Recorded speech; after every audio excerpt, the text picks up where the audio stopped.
I had had enough.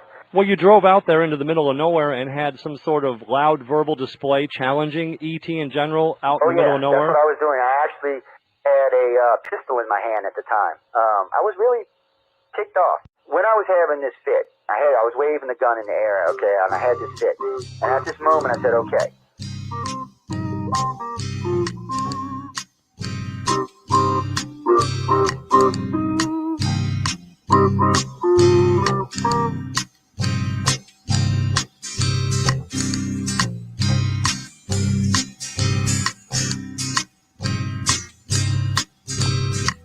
He was a Louisiana man named Montaldo. Folks around called him Six Gun Joe. Worked with ICAR, don't you know? Investigating UFOs. Out for a drive with a gal one night, they stopped to check out the reporting site. When an alien lit right there on the ground, he commenced to throwing his weight around. Now, old Six Gun didn't take too kindly to that kind of thing, especially without Vaseline or anything like that, Seriously. Well, Six Gun looked that critter right in the eye and said, "Any last wish before you die?" Yo, reached for his gun, quick as a twitch, and said, "Fill your claw, you son of a bitch." Now a legend spread across the land about this pistol-waving man. But if you're from space or from Earth below, you don't give no lip to Six Gun Joe.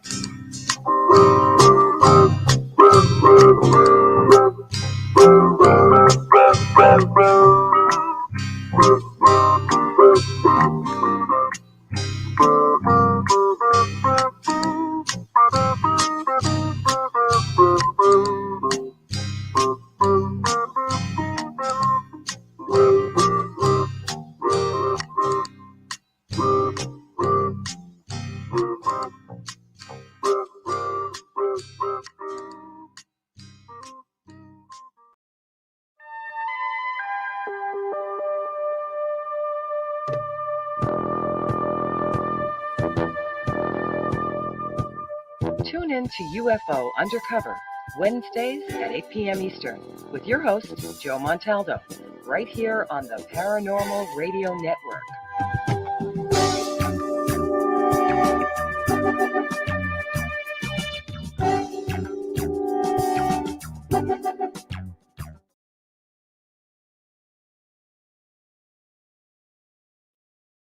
Good evening, everyone. I hope everyone's having a good morning, good afternoon, good evening, wherever you are on our big blue planet.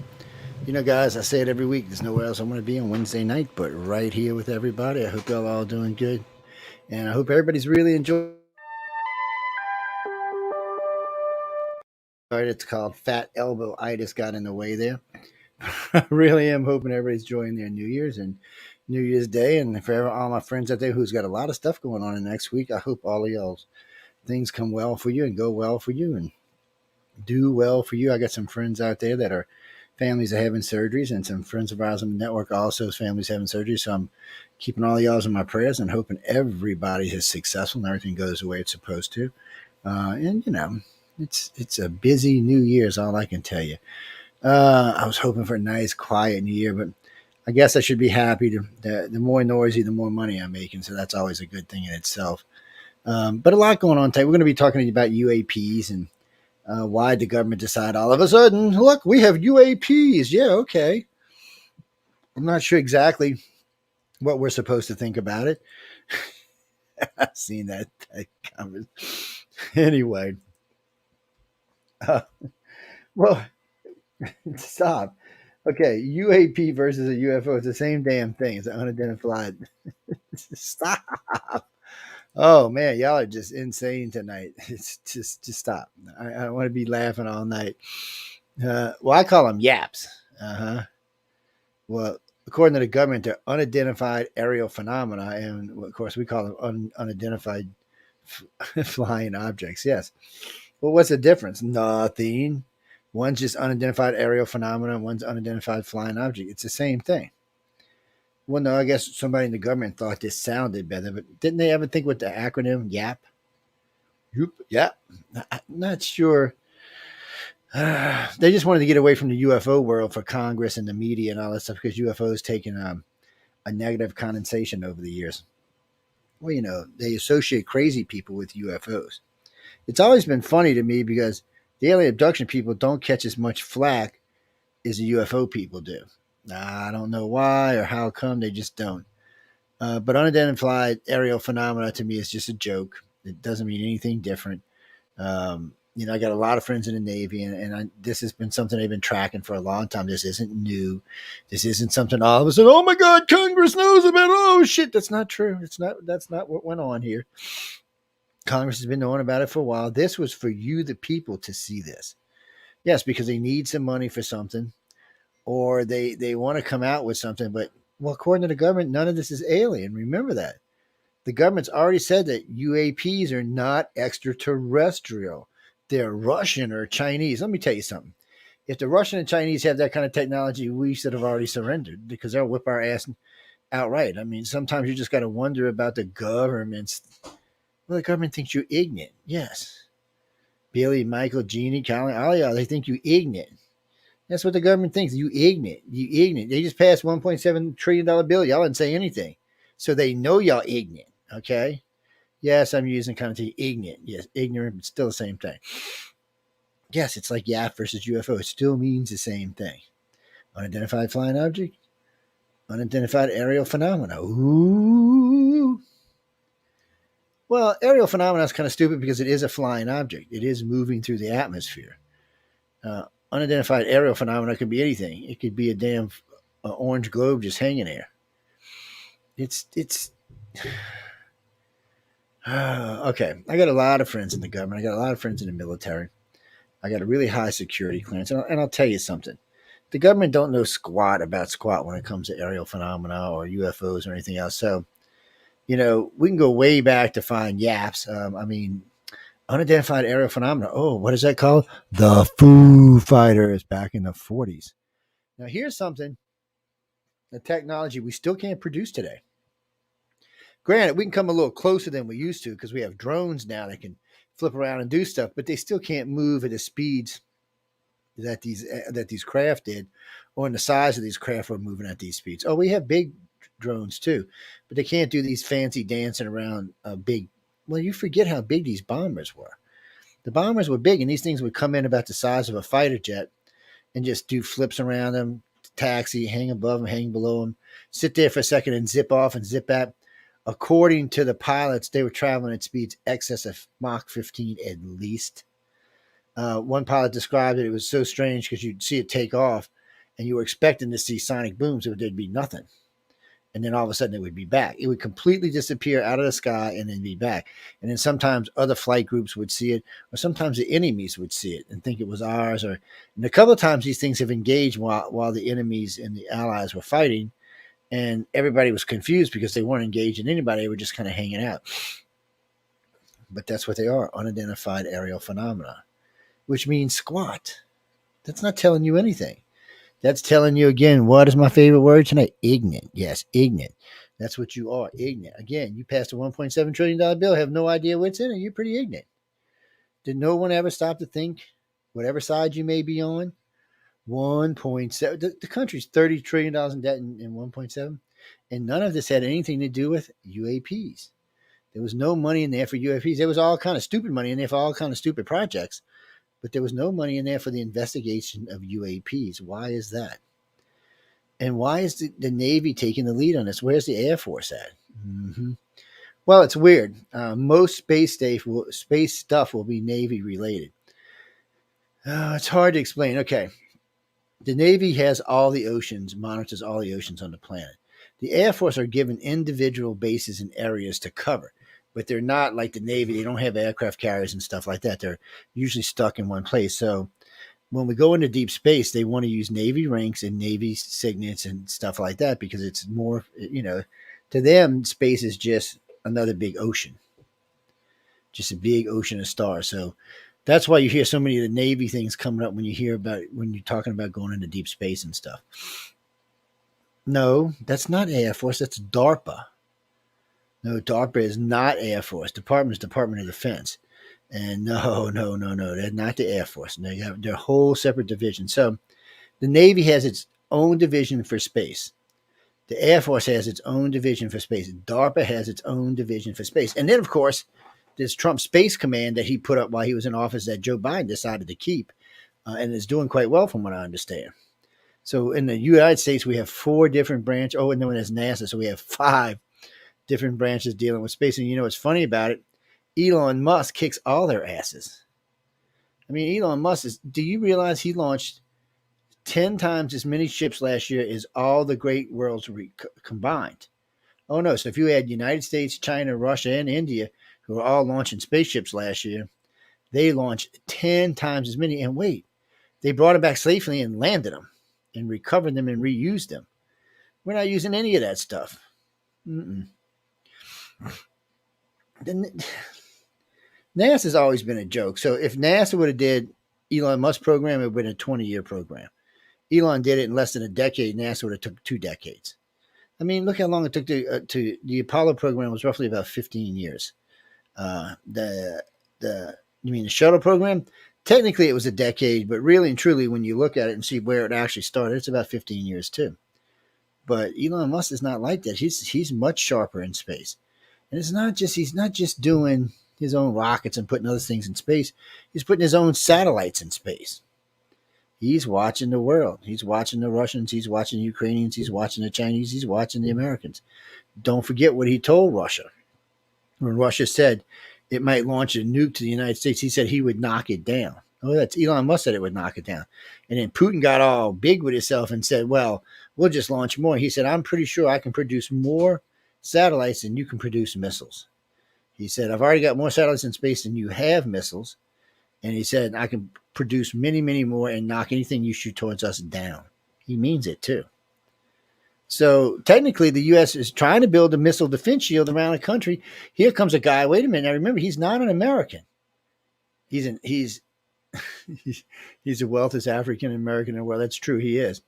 But his daddy was from Africa and his mama was from Canada. He can be a politician. He can just never be a president.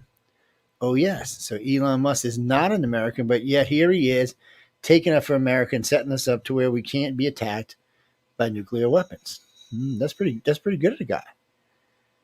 That which also makes China's missiles and Russia's missiles and everybody else's missiles obsolete. But guess what? It doesn't make ours obsolete. So now we have a way to knock missiles out the sky coming towards us, not including the stuff we already have. And now we can launch our own missiles unobstructed. It makes us much more dangerous than we used to be. Mm-hmm. What's funny about it is China and Russia, it really hasn't set into China and Russia's head yet. It's starting to, because I heard Xi Jinping talking about something the other day about Elon Musk. And it's starting to sink in their head that they may be in deep trouble, that before they could get stuff off the ground. Thank you, baby. But now they can't. Not without Elon Musk seeing it and knocking it down. And problem for Russia and China is, I had to get some of that good Folgers coffee, is they don't have inventors like Elon Musk. And Elon's satellites are really hard to track. They're not like massive satellites. No, they're not huge, big satellites. They're smaller satellites that are hard to keep an eye on. Mainly because the amount of space junk, some ungodly amount of space junk up there right now. Well, when I first started tracking everything, there was like 1,200 pieces, and there was this, that, and the other thing. There's only a few satellites and all. Now there's shit everywhere up there. When you pull up to our planet, you see a ring of just crap floating around. A lot of it's satellites, but a lot of it's just parts left over from satellites. I mean, this shit, China's shit's always falling out the sky. Well, we've had stuff fall out. Yeah, forget about Skylab. It fell smack out the sky. Yeah, and we've had other stuff fall out, but generally our stuff keeps going into space. Theirs tend to come to close Earth orbit, so it falls out of space. Glenn, that's not true. China does have a space station. Mm-hmm. I forgot the name of it, but they do have a space station. An active space station, yeah, just like we do. Well, ours is a little bit bigger, but we've been building on ours for a while. No, the Russians don't really want to get into it with America because they need America. China's not really helping them in the way they thought they were. And then China also needs America, because what we're going to do is is we're moving the chip building world out of Taiwan and back to the United States where it should be. I never understood why America would let another country build our chips for our for our satellites, for everything. Everything they're building all of our chips. What the hell? Who's bright? I'd really like to find out whose idea that was. $5 says it was Barack Hussein Obama. Oh yeah, I'd bet money on it. Because it just sounds something stupid he would do. He did a lot of things like that where he let things go outside of our country that should have stayed inside of our country. Well, he's not the only one. I mean, Nixon, now none of this was going on with Nixon, but Nixon believed in free trade with China. But here's China trying to get shit off the ground. They can't even build an aircraft carrier. They had to buy one from Russia. And the one they built is a piece of crap. It's like something Nintendo would build. I mean, it's just crap. Well, what do you expect? The Chinese have a lot of crappy products. I mean, almost everything we buy from China is garbage. Almost everything anybody in the world buys from China is garbage. And what, you think the product control on their own craft is going to be that much better? The problem for China is the amount of corruption. We have corruption. Russia has corruption. But the amount of corruption in China goes all the way into their military. Well, you remember when we had $10,000 hammers and $35,000 toilet seats and stuff like that. Yeah, I don't know whose idea that was. I don't even know why anybody thought they were going to get away with that, even though they did for a few years. Yes, the toilet seats were $36,000. Same toilet seat that you sit on, my friend, $36,000.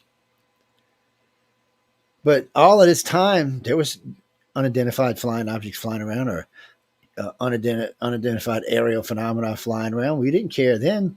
Why all of a sudden, I mean, really, why all of a sudden does the government care? Do you think they're getting ready to disclose? Bullshit. Bullshit. I'm calling bullshit on that one. Why would they disclose? I ask people this all the time. What is it? What incentive are you going to give the government to disclose? Especially since all y'all think they've been knowing about this technology for a long time. What is it? I mean, what are you going to give the government to incentive to disclose what they know? I mean, what? Are you going to give them an ice cream cone? You're going to give them some money?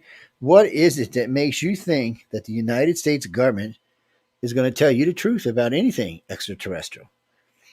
I mean, I'm just curious to why you would think they would do that. I mean, what is it? What is their benefit to telling you the truth? So again, what is a government's benefit to telling you the truth? Well, we get to sue them because they lied about extraterrestrial contacts. So if the government knows about ET and knows the planet's being visited, but has not told us, they're in deep trouble for that. They've lied to us. And then every person who thinks they've been abducted or has been abducted, however you want to look at this, they're going to sue the government. Oh yeah, they're going to sue the government because the government allowed their citizens to be abducted. And since, well, no, the government's not going to be able to prove it didn't happen. Unless they get ET to come sit on a stand, the government's not going to be able to prove it didn't happen. If the government acknowledges the fact that extraterrestrials exist and they've been covering it up, then yes, everybody who's been taken is going to sue, and the government has no way to prove it didn't happen to them. Burden of proof will be on the government. And the citizens will be against the government on this because the government has lied to us too many times. I mean, just look what the FBI has done in the last two elections, and you don't think we're going to trust them? That's not going to happen. Clever. Actually, I got a lot of friends that work in the FBI. I have a lot of respect for the FBI, just not the upper echelon. No, because I don't think all the agents agreed with these tactics, and I don't think they're the ones who are trying to get it done. I think this came from the people in contact with Joe Biden or whoever, Hillary Clinton or Chuck Schumer, whoever it may have been. This wasn't just everyday FBI agents. They're not talking to politicians. Yeah, they're sending, these are upper echelon people that went to go sit at Mark Zuckerberg's table or hung out with John Dorsey. I mean, but yet they did it. And now, thanks to Elon Musk, he released something yesterday that proves that Adam Schiff was telling them to get rid of stuff and to hide things and to dox people, shadow ban them, stuff like that. So, I mean, they're doing all of this, and you think they're going to tell you the truth about extraterrestrial. They won't even tell you the truth about COVID, but you think they're going to tell you the truth about extraterrestrials. Well, remember when everybody was calling it the Chinese virus and the liberals got all mad? You can't call it the Chinese virus. It is a Chinese virus. That's where it came. Actually, I say you should call it the Wuhan virus because that's where it came from. And now we found out through other stuff that Fauci was given not just gains of research, but he was developing. Yes, they proved that he's now. This is going to all end up in court. This is going to all end up. No one is going to ever go to jail because no one high up ever goes to jail. Look at Hillary Clinton. Hillary Clinton should be in jail for several things. She didn't go to jail for anything. Even though everybody around her did, she didn't. And you know what's funny? Hillary and Bill had a big interest in UFOs.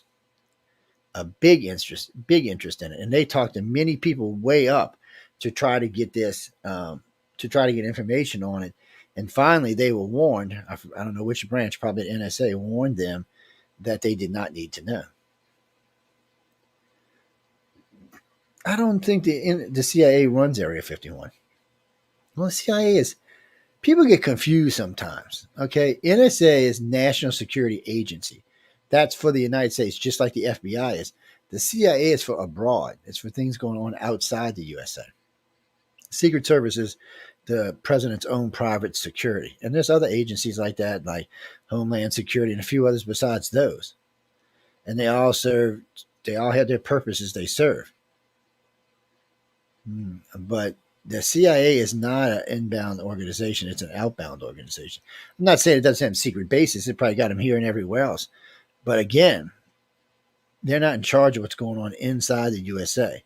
That's the NSA stuff. You remember when 9/11 happened, everybody got mad because Bill Clinton made it to where the agencies, the alphabet agencies, couldn't talk to each other. Alphabet agency just means 3-letter agencies or 4-letter agencies that, acronym agencies might be a better way of saying it, but he made it to where they couldn't see. So the FBI, CIA, and NSA all knew about these people who were in our country and were doing different things. If they could have coordinated between the three agencies, they would have probably caught this before it happened, but they didn't. It was just like the last time that they tried to blow up the Twin Towers. People forget that way back, 30 years ago or so, they remember when they parked a truck underneath there and tried to blow up the Twin Towers? We still never got the complete truth about that either. We never seem to get the complete truth about anything anymore. It just seems to be, okay, we're going to tell you this and you're going to believe it.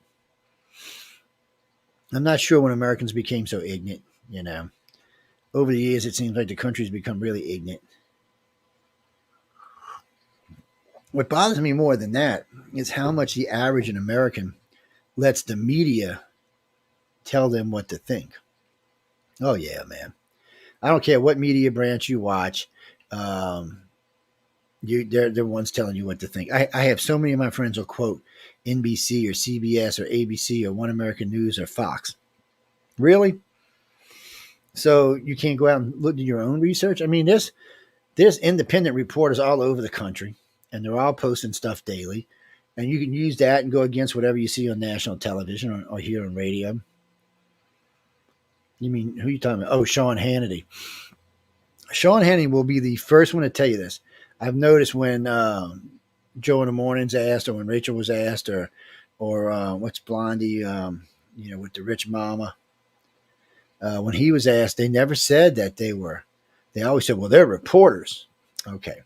Joe in the Morning is not a reporter. He's a moron is what he is.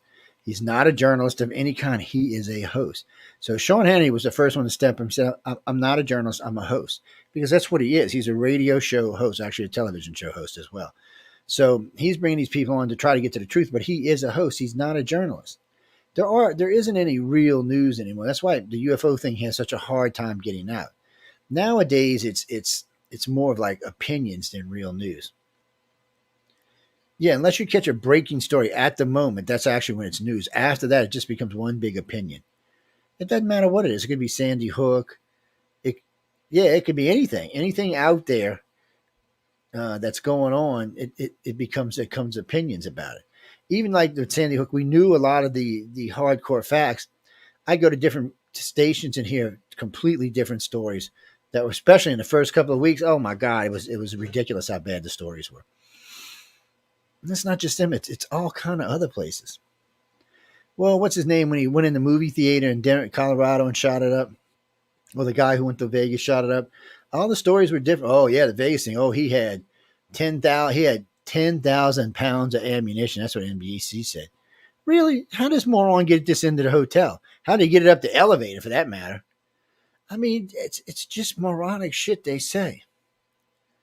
It just is. So how can you expect them to tell us? And remember, anytime NBC, ABC, CBS, or any of them hear anything about UFOs or UAPs, they laugh. They think it's stupid, and they think anybody who thinks it's real thinks they're stupid. I don't know why. I don't even know why they think we're the only thing in the universe. You know, I asked a couple of big ones. I remember when I asked Mayor de Blasio, do you think there's extraterrestrial life? He said, I damn well believe there could be extraterrestrial life. He said, I have never personally seen it, and I can't say that I did. He said, but I can definitely tell you that there's extraterrestrial life in the universe. So he had no problem with it. I asked Rachel Madcow Maddow. She didn't have any problem with thinking it. Most of the politicians I've talked to over the years and other people, when I ask them individually, they don't have a problem with it. They do believe it's real. But when they all get together, I'm one big mass. Oh, this shit, man. You YAP people are stupid. And that's what you get. And it's funny because they always make fun of country people when they do it. Like the only people who see UFOs are out in the country living in a trailer. First off, y'all do know trailers are in the cities too, right? Just in case y'all didn't know that, I thought I'd help y'all with that. And city folk actually see more UFOs than country folk do. Who said, why is that? Because there's more people. Okay, let's say you live out in the country and you've got a house on 20, 30 acres and your next neighbor's 20 or 30 acres and so on and so on. So there may be 5 people in a 10-block area. Where here, in a 10-block area, there's probably 25,000 people. It's just a big difference in numbers. And why would ET go out to the country when they're not trying to hide? They're trying to get things done and make assessments and stuff like that. So it makes sense that they would be in the cities. One of my favorite story was I can't remember a name now because I'm getting old and senile, but was it Landry? No. Carter? No, that was the other one. Anyway, it's happened in New York City. She was being abducted.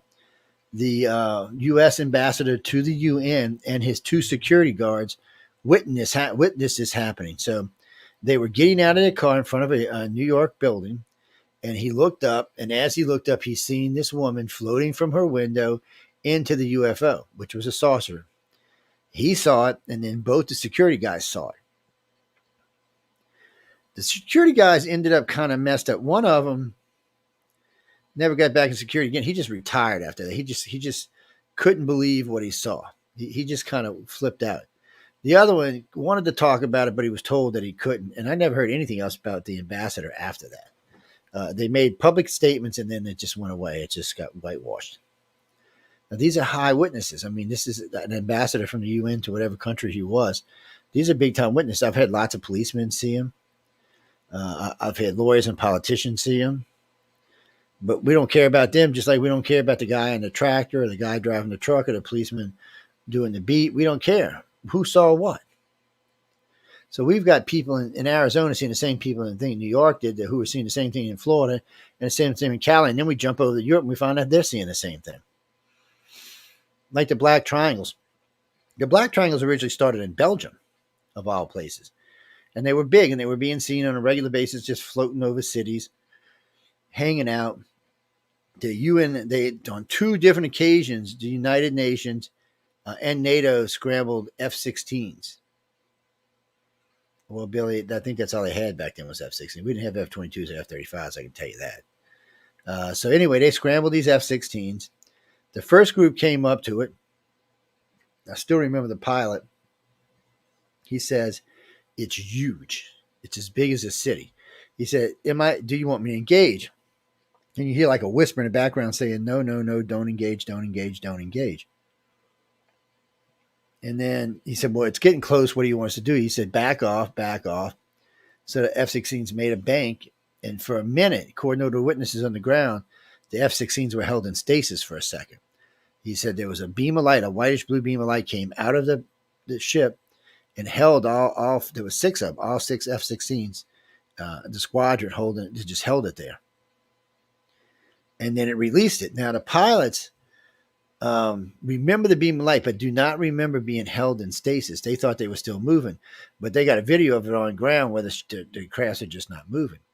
There's another one in one of the South American countries. they put an F-16. It was on an island down there. This big saucer came out of nowhere. They launched a squadron of F-16s. The one F-16 was going to try to engage it, but none of his weapons would work. You can hear him clearly on the radio saying, "Nothing will fire, nothing will fire." And then you heard the guy say, "Try the machine guns." He said, "Nothing will fire." And then his plane got into like it was in a gravity field. He said all he remembers is like he was floating inside his plane. The whole plane was just kind of, it couldn't move anymore. It was just kind of floating like it was in space. And he said he still to this day does not even know what to think about that. So while this is all going on, another group of F-16s came over the top of the mountain and came down on the craft, ready to engage. And it was like a flash of light, and those F-16s were held in place, and then poof, this thing was gone like a door opening and closing. We've got lots of engagements by our pilots all going all the way back since we've been flying. The problem is none of our pilots have ever had a chance against them. But, and by saying that, no one's ever taken down one of our planes because of it. Star Trek doesn't count there, okay? Just thought I'd tell you that. Whoever wrote that, Star Trek does not count. Yes, I know what episode you're talking about when he comes to Earth, and yes, and they crash and they break up the plane. That does not count, my friend. That's not real. But it was something along those lines. So over the last, what have we been flying? Well, we're not going to count dirigibles or hot air balloons because that goes back to about 18 something. So let's see, the Wright brothers, 1900s, real flights, say the 20s, 30s. So we'll just say since 1930 on, we've had real flight in the United States. But yet, somehow or another, we haven't been able to catch. And this is what's so funny about this. When you hear these craft described today, these are the same craft that was being described in World War II and before. There's a report from the Germans, the Red Baron, and actually given a description of a saucer that came up on him. He was actually fired on him. He said, and it looked like the bullets melted before they could get to the craft. His words, not mine. Now the Germans buried it, but it came out again in the early 80s. And then it got buried again. And then it came out in the mid 90s. And then it got buried again. And I'm sure it'll come out again. It'll get buried again. It's one of those stories you don't want to think about because pilots, like policemen, are very observant. So when they see something, you have to take it to heart what they're seeing. When they tell you they see a giant flying saucer, they're not lying to you. That's what they saw. And when the whole cabin crew says, because there's 3 in a cabin usually, 4 sometimes the head stewardess up there. Well, it depends on the size of the plane, but some will have 2. Well, pilot, co-pilot, but the big planes have pilot, co-pilot, navigator. Mm-hmm. On the bigger jets, yeah. Well, today these damn things can fly themselves. Yeah, it's a little bit different today. They could probably land and take off by themselves. Well, do you really want the jumbo jet landing by itself? But hey, it could probably do it. It's but these pilots see these commercial pilots, military pilots. Look, I was in the military. I taught and I worked on military jets. I talked to lots of pilots. I not one pilot that I talked to on 2 different aircraft carriers that I worked on in 5 different bases ever told me they didn't see a UFO. Not one of them. All of them said they saw something. And they all would tell you the same thing. You'd be cruising along. Shh. You're like, maxing out your jet. Guys talking about, when I was on Nimitz, he was talking about this F-18 he's flying, right? Him and it was squadron F-18s and a squadron F-14s the 14s were being retired. And they're pushing fast as these planes would go. I mean, they're going well over the limit. And this thing would dart off, come back, dart off, go underneath them, hover, go up on top of them, hover, dart off, come back. Sounded a lot like the Foo Fighters. It was just toying with them. And it would make these pilots mad. And then they go to launch a missile, nothing would happen. Yeah, whatever it was, it just wouldn't happen. If they could get a missile launch, it would just go haywire and go somewhere. Nowhere around the craft, no. Whatever these things are, their technology is far beyond anything on Earth. And I love it when I hear a congressman say, well, that has to be a Chinese craft. Really? Well, buddy, if there's a Chinese craft, we're in deep dog shit. I mean, America is in deep crap. We're supposed to be 50 to 75 years ahead of China. If that's the case, we're like 500 years behind them. I know. So, well, we know they're not Chinese, but we don't know what they are. But the governments don't want to admit that they don't know what they are. The government needs to have control here, and the government needs to be the one that says, Well, yes, that's a Chinese craft. Really? Well, prove it to me. Hey, Xi Jinping, can I come see your new secret aircraft, man? I'd like to take a look around, see these things that we call UFOs. Xi Jinping, what the hell are you talking about? We thought they were yours. And I'm sure our enemies get a chuckle out of when they find that it's not ours. Well, Deborah, they could be lying. Our government could lie about a lot of things. Yeah, they don't. It just. But when you see these things go into space and come back, Elon Musk can do that, and he's got to do it with a rocket. We don't have any space planes that can do that yet, unless you want to count the Aurora. The Aurora and the TR-3Bs are both supposed to be able to go out of the atmosphere and back into the atmosphere at speeds well over Mach 25. I don't know if it's true. I can tell you this. I was in Stevensville about a decade ago. Paula Harris was doing an all-women's conference. So I just wanted to go check out a lot of the females speaking there were friends of mine, so I wanted to go check them out, hang out and talk with them. And, I wasn't speaking at the conference. I was just there as press. So, I show up, I'm talking to all of them. So the next night, they had a big bonfire out on the property where these people had seen this thing. And so we all went out there. Everybody had a couple beers. And I had a friend of mine, Joe Renard. I give him the camera, the movie camera, because for some reason, people just ignore him. Not because they're being mean or anything. He's like stealth. The boy is just stealthy, man. He gets in the middle of conversations, camera running. You're kind of like, where's the camera? Oh, it's right here, Joe. Shut up. And, he's just really stealthy, and he got some really good conversations. But anyway, I'm sitting there talking to two of the head witnesses. So I'm asking questions that obviously MUFON didn't ask. Yeah, MUFON, not MUFON. They didn't ask. So I said, give me a good description of the craft. And he says, there was chase planes. I'm like, well, what do you mean there were chase planes? He said, yeah, them little planes NASA flies next to everything and shuttle. He said, there was those. Okay, chase planes suggest they were ours. Because one, chase planes aren't the fastest planes we have, and they're not armed. So I'm not sure if we would actually send them out to meet a UFO. So then he says there's this big, huge thing comes over him. It's huge. It's big, rounded, huge, and long. It's like a big triangle with a big rounded nose. And anyway, he says as it passes over, you could see, get this, rivets. Okay. I've never heard of any alien crafts with rivets on it because I don't think you'll be able to go any kind of speeds with real rivets. Or rivets would probably tear apart. You could probably do Mach 50 maybe, but anything more than that, it's going to have to be contained, a self-contained craft. So he starts talking about rivets. So as the thing's charging up, so it's coming over at a decent speed. He says as it starts to pass, he noticed there was 8 rows and 8 rows of engine lights.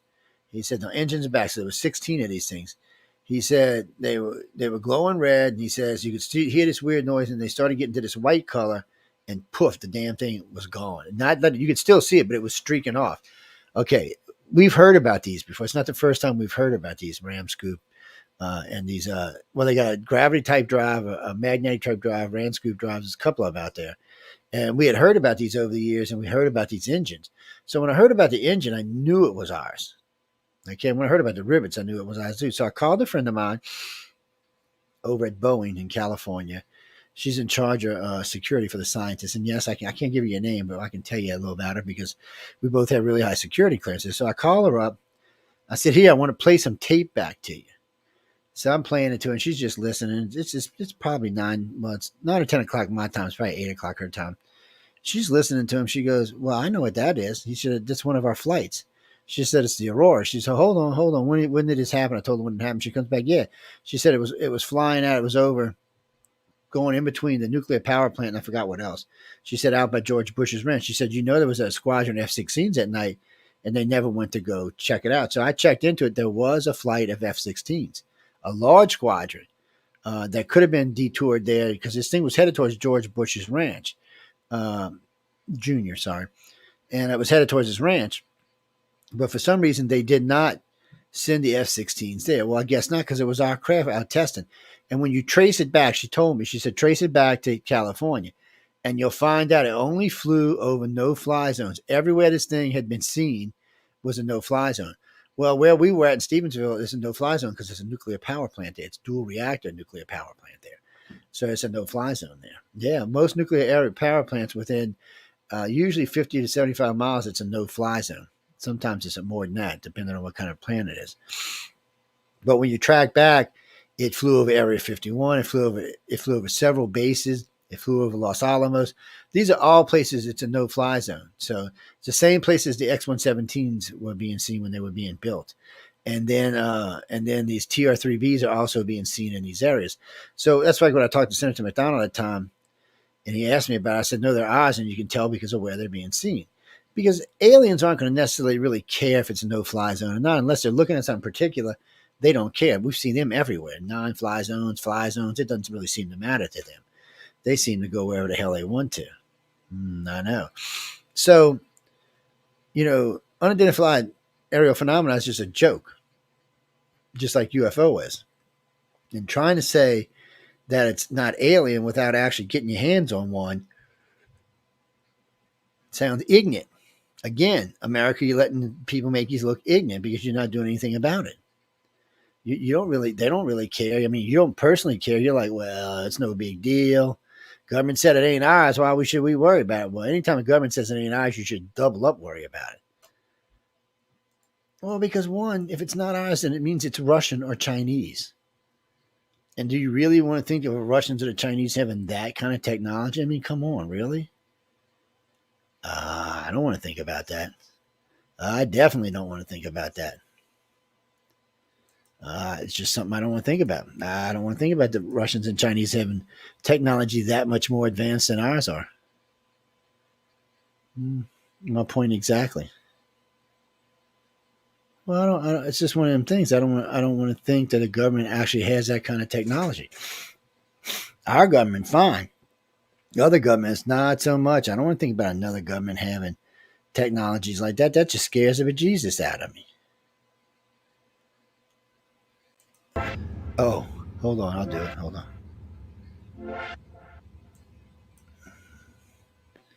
This is for people who are on Skype. So, I mean, on StreamYard, you can add enhanced music to your. So hear it back there.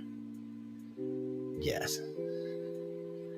But we really don't care about that, do we, guys? No. I was just showing that to somebody who had just asked. Don't forget tonight, following this show, there is The Outer Realm with Michelle DeRoche. Amelia's out right now. I don't want to say she's on vacation. Her family's going through some stuff. And if you know her, you know what I'm talking about. If you don't, maybe it's not your business. But, well, no, she said it on air. But anyway, getting back to what we were talking about. So a lot of times it's going to be ours. A lot of times when you hear a UFO, unidentified aerial phenomena, it's ours.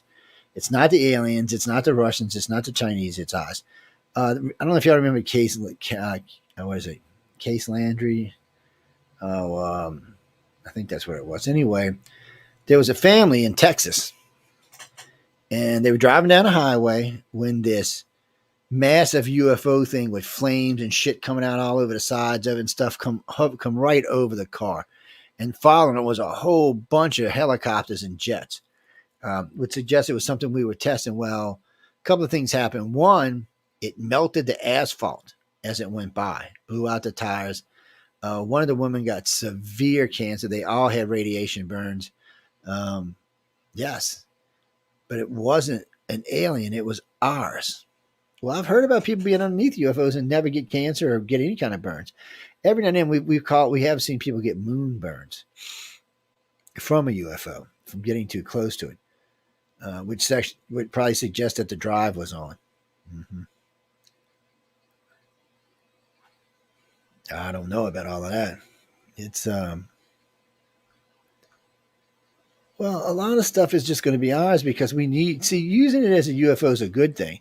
The government can say, "Oh, well, that was a UFO. That's an unidentified flying object, or that was a unidentified aerial phenomenon," which means they don't have to tell you what it is. You just gave them an out. Yeah, you just gave them an out. They're like, oh, what is it? Oh, yeah, you gave them an out. They're just saying it's a UFO, and then they're going on from that. They don't care if you know the truth or not. I'm with you on that. But you still have to get the government to tell you the truth, and they don't want to. They have no need to tell you the truth. It works too good to hide their projects by calling them aerial phenomena or UFOs, because anything can be that. They're like, well, we were working on this project. Somebody's seen it. Oh, it was a UFO. And then it's not them that call it that. They wait till you do it or the newspaper does it. And then they just go along with it.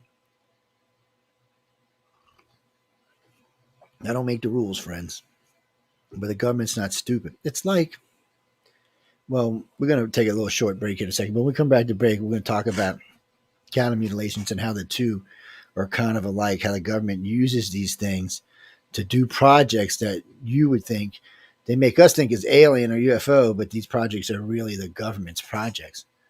Like I said, I don't necessarily don't be a butthole. Well, I don't make the government do anything. I wish I could make the government do anything. I'd tell them give me a couple $1 million. Mm-hmm. But I don't really think they give a shit about my opinion that much. The only time they seem to get mad at me is when I strike a nerve on one particular subject or another. But hold on a second. We got to go take a quick break. So where is this at? Where is this at?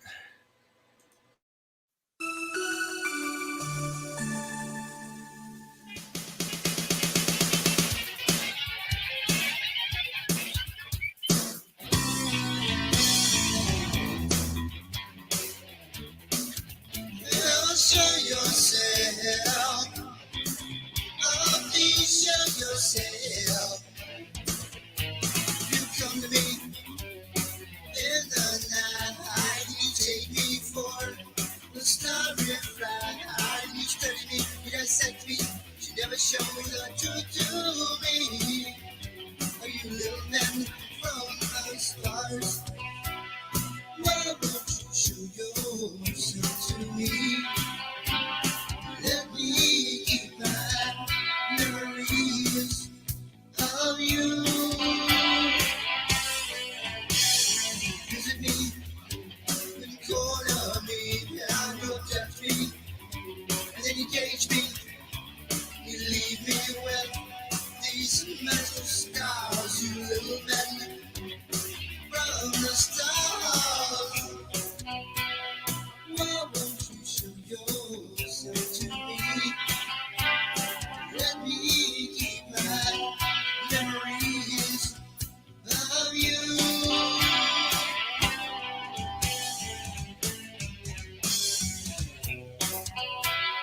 Why won't you show yourself to me? Let me keep my memories of you.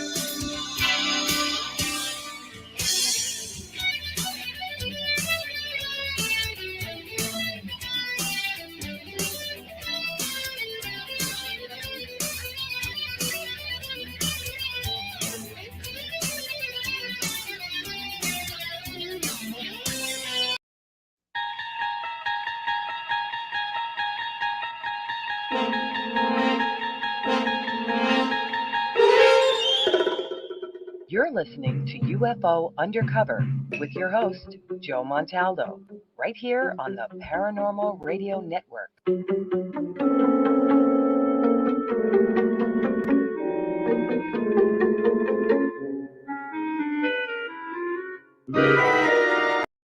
Welcome to UFO Undercover with your host, Joe Montaldo. Well, welcome back, everybody. It was a little short break there. That song you heard, Show Yourself, that's actually written about alien abductions. It was written a long time ago by one of our regular listeners to the network and a friend of ours, David. Yes, and I haven't dated from David for a long time. His wife had passed away, and he just disappeared. Mm-hmm. I don't know. I've tried reaching out to him, but he just disappeared. It's one of them things. So. But life is like that sometimes. But that was what it was written for. It's about alien abduction. That's what the show was on. Oh, you mean the intro song? No, the intro song was Gag is what it was originally. A regular listener to network Ian, I heard me talking about that on Wake Up USA. And, he heard me talking about this particular thing that had happened. So he wrote this song about it, trying to be an ass to me because he didn't like what I was saying, I guess. And when I heard it, everybody thought I was going to get mad. There's a big group in the chat room that night, about 200 people. And everybody thought I was going to get mad, and I couldn't help myself. I was laughing my ass off. It was just too funny. It was a great song. So I actually wrote to him and said, can I use it as an intro? And he was like, what? I would have never thought you had a sense of humor, Joe. And I said, well, I have a big sense. He said, well, I see that. So ever since then, it has been the official opening song for UFO Undercover now for almost 20 years. It's a great song. It's a lot of fun to listen to. And then this other one was actually designed to be a closing song, which you'll hear again at the end of the show. But we use it for breaks sometimes. Show yourself. Mm-hmm. Yes, we just didn't want to get any perverts to get any ideas or something. Just teasing, not just teasing. But getting back to what we're talking about. So the government uses a lot of stuff, a lot of the media and people to hide their own stuff. And what I mean by that is, so the government, are testing new products or new planes or stuff like that, really new designs and things like that they're testing out. And they're seeing, well, we don't want our enemies to know about it. So we just say, they say, oh, it's a UFO. Well, we just go along with, they just go along with the fact that it's a UFO, even though it's our project. And along with that is cattle mutilations. Oh, I get in trouble for this all the time, but cattle mutilations are not done by extraterrestrials. I'm sorry, and I don't want to break y'all's heart, but they're not done by extraterrestrials. First off, no one ever can give me a reason why an ET wanted to probe a cow. I've asked Linda Moulton how. I've asked every researcher in the field. Nobody can come up with a reason. I also asked how come so many helicopters, black helicopters, silent helicopters, were seen in the areas, and why sled marks were seen in the ground where a helicopter had landed. So a good friend of mine got me into this. He said, you got to check this out. You got to check this out. I started getting into it. And the more I got into it, the more I realized this wasn't alien. So I was talking with a group of ranchers. I was in New Mexico, and I was at I forgot what it's called, but it was a cattle.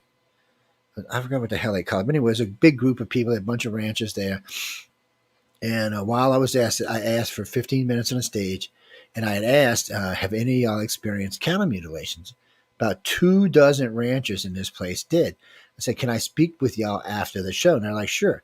So I meet with these people. We went and we got a dinner, and we sat down in a really great steak restaurant. And I said, look, I'll buy y'all all dinner. The guy's like, no, we'll do it. And, we're cattle ranchers. I said, whatever. So I started asking them about it. I said, so let me ask you about these mutilations. What's going on? He said, oh, well, they're bloodless. Whatever this is seems to be silent, even though I think I've seen a helicopter once or twice. And this went across them. So I said, so let me ask you another question. I said, are your cows insured? Are you losing anything? And all of them said, no, our cows are insured. Now, these are ranchers. I noticed this never happens to the little cattle guy, the guy with 50 acres and 10 cows. It never seems to happen to them. It always seems to happen on these big, sprawling ranches. So I said, so to date, I have talked to over 100 ranchers that own cows that had cattle mutilations. All of them had been insured. I said, well, that's kind of unique. He said, as long as we got the carcass, we can collect on insurance. So ET wouldn't know that. So ET might have took the carcass. ET wouldn't know that. And why would ET care if the cows were insured? But the government would. Because the government knows if the cows are insured, they're not going to make a big stink out of it because they're going to get their $3,000 to $5,000 for their cows. And there's no reason to make a big stink because remember, there wasn't cattle people making a big stink about it. It was people in the UFO field thought they had latched on to something and were making a big deal of it. So let me clarify some rumors. There really has been no cattle mutilations east of the Mississippi River.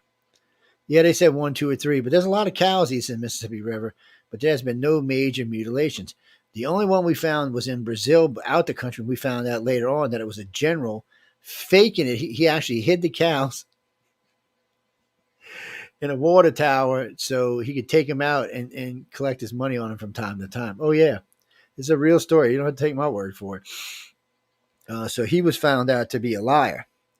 So really the cattle mutilations happened from this side of California all the way into Texas.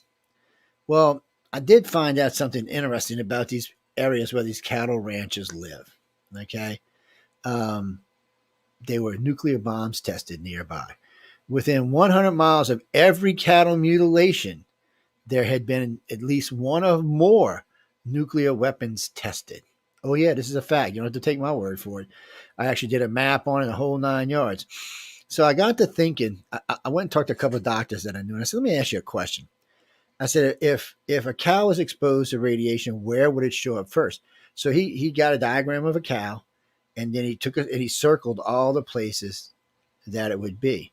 So I called a friend of mine who had cattle. I said, I sent him over, emailed him this. I said, look, match this to your cattle mutilations. He said, matches perfect. He said, did you take? I said, no. I said, this is where the doctor said that if a cow had radiation, this is where it would show up in abundance first. Awful coincidental that every piece that was moved is where the radiation would show up at the fastest. So I got to thinking, this was an easy way for the government to check the radiation in the areas without stirring a big stir up and let the cattle people get their money back for their cows, and it didn't even come out their pocket. So this didn't cost the government anything. The government could take these cows. And I remember Linda Moulton told me, oh, they could never suck the blood out. No way, not that fast. I said, girl, obviously you don't know anything. I said, since the 60s, we've had field lasers and field vacuum pumps. I said, please do not talk about stuff you do not know about. And because it's true. They could suck the blood out of a cow now in under 2 minutes. And if they wanted to bring a big vacuum pump, they could do it faster than that. Yeah, it's not a big deal. They could just cut it in the jugular, suck it dry. And as far as laser scalpels, we've had them for a long, long time. Now, granted, the ones they had in the 60s and 70s had used batteries going to them, but we still had them. So, and besides, the majority of cattle mutilations happened later anyway, more in the 80s, 90s, and 2000. And really not so much in the 2000s, really in the 80s and 90s. So why'd they stop or slow down? Because the radiation in these areas where they had been testing for decades has now diminished somewhat, so there's no need to test them. The reason this program was started is because there were lots and lots and lots of underground nukes discharged. So then the government got to thinking, oh shit, this might get in the food chain and the water supply. We really need to check on this, because if it gets into the citizens, it's going to be a major lawsuit and a major problem. So they figured this was an easy way of testing for this without alarming you or I that there might be radiation in the area. I thought it was very slick.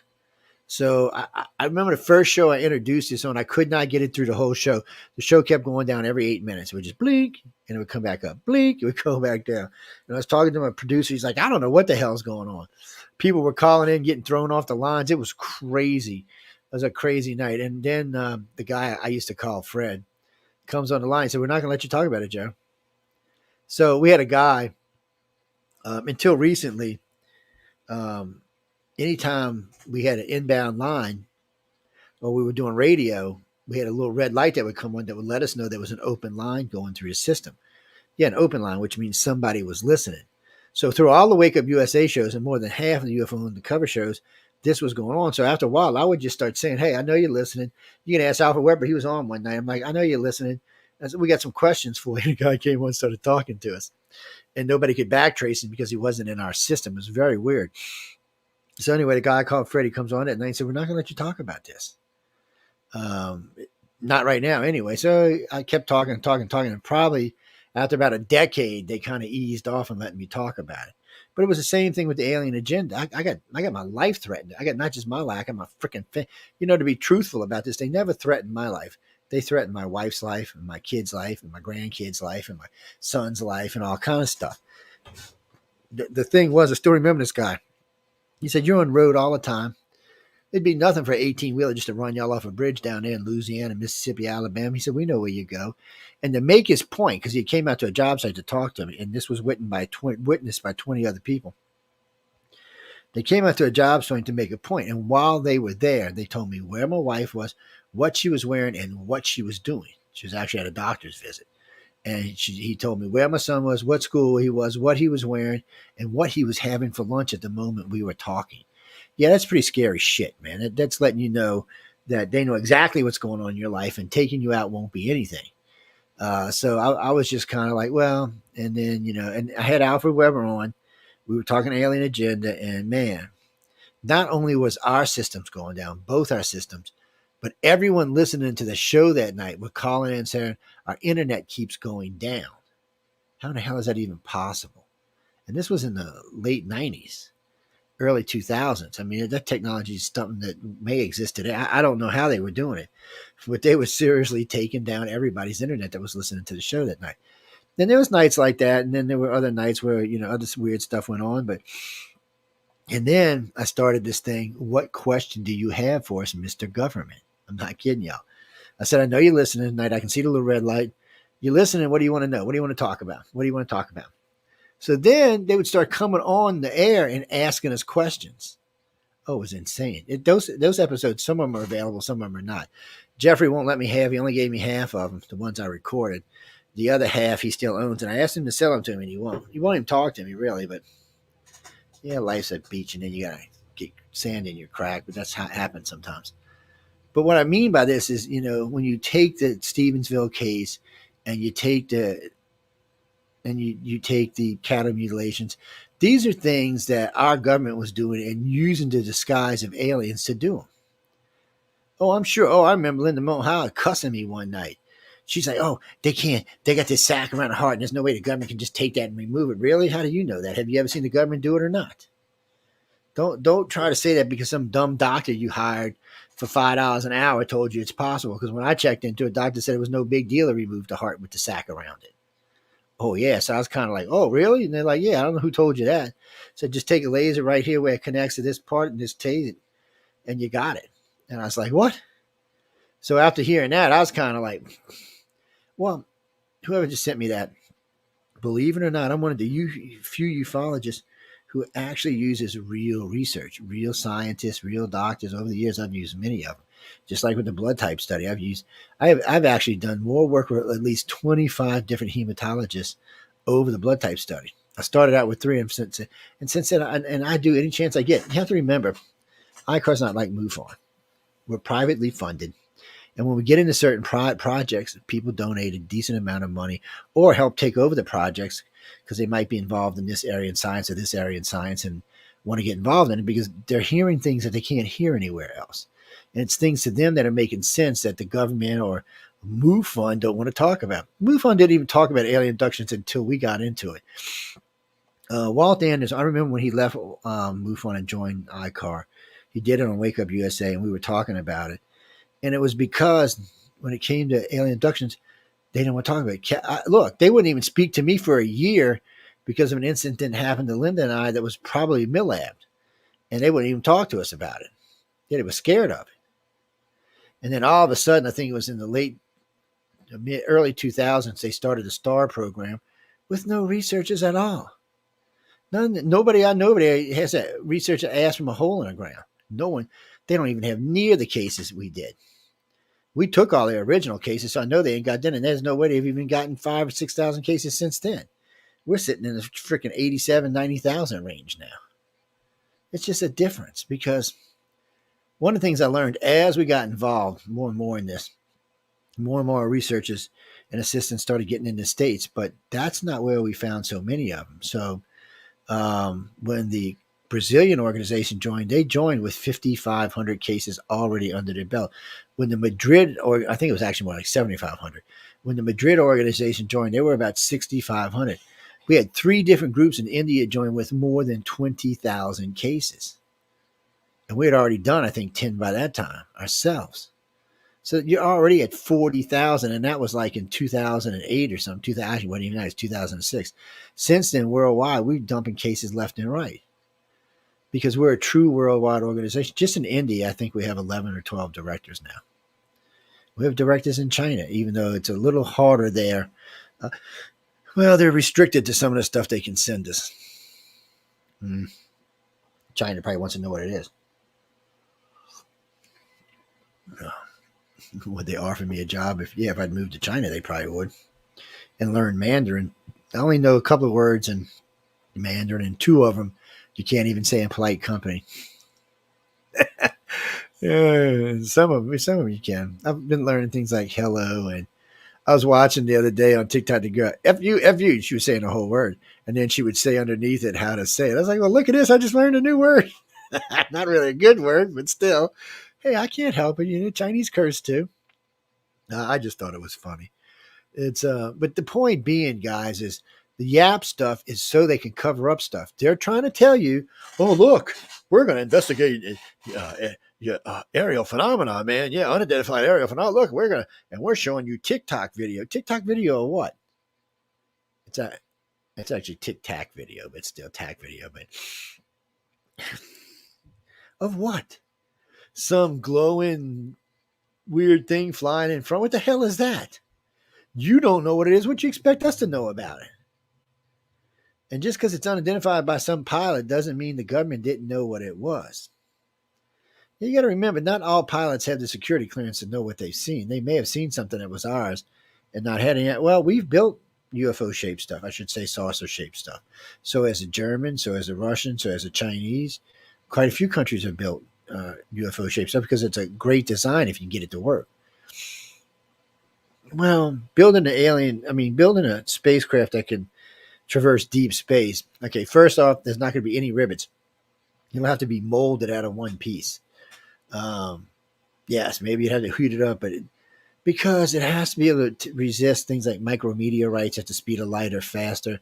Just think at a quarter light speed, what a micrometeorite, 0.5 millimeters, would rip through one of our craft like it's nothing, would disintegrate it. Yeah, like all them rivets, it would just rip through that steel. Steel's not going to keep you from. I don't know if we have anything on the planet strong enough to go in those kind of speeds. What, a diamond spacecraft? Well, that would be interesting. But even a diamond, if it hit one of the fastest right, would shatter. Yeah, for all the diamond strength in steel, as strong as it is, there is certain spots you can hit it, which just makes it break. Mm-hmm. That's why there's diamond cutters out there. So yeah, I don't know if it would actually work either. I guess you could figure out a way to get a huge piece of coal and then mold it into one big diamond. Mm-hmm. I don't think that's the way we're going to go. It's going to probably be materials we haven't thought of yet or things like that. They're probably not going to be anything steel related like that. There'll be some kind of composite material. Well, it always cracks me up when people talk about Roswell because a spaceship that can travel interstellar space or go through wormholes is not going to break up an impact. It might embed itself into the dirt. It might skip across, but it's not going to break up an impact. You ever see some meteorites that hit our planet do not break up because of the, I forgot what it's something iron core. It's not going to break up. It's just going to impact and the core is going to stay solid. Even as hot as it is, even as fast as it's moving, it's still not going to break up. Well, any craft designed to traverse wormholes or traverse deep space is not going to break up an impact. You don't have to take my word for it. You can ask any science you want to. Any craft that's going to be able to do these things will be made out of a material that will not break up on impact. Not unless you were going so fast it was like going through the planet or something. Even then, it might not break up. Now, Roswell to me, I thought was funny because, again, they should have never let me into the field. I rewrote like 5 of the cases my first 10 years in the field, which got me in so much trouble. You heard me talking about cattle mutilations just now. I got in trouble for rewriting the Betty and Barney Hill case because it was wrong, and we had more research now than they had back then. So different things like that. They just don't want you. Roswell, I rewrote Roswell because it wasn't true. The whole thing was a lie. If there was something that broke up an impact, it was probably either some type of scout craft. More than likely, it was an escape craft because there was a secondary crash in Corona, New Mexico, where they said they found a large ship intact with 4 bodies that looked kind of melted outside of it, like they'd been exposed to an abnormally high amount of radiation, but they were human in shape and size, meaning like us. But the craft found at Mac Brazel's ranch was not a saucer. Remember, everybody who said they'd seen a saucer, Area 51 said it was intact, including Crazy Bob Lazar, said it was intact. It wasn't damaged outside at all. Now, they may be damaged inside because of the impact, but outside it wasn't damaged. So that means whatever we found at Mac Brazel's ranch was more than likely an escape pod where the Greys jumped in it because the humans didn't know what the hell they were doing, and the humans were crashing the craft, and they escaped that way. And then when it hit the ground, it broke up. That actually makes sense. The fact that the Greys didn't come get their people, that didn't make any sense.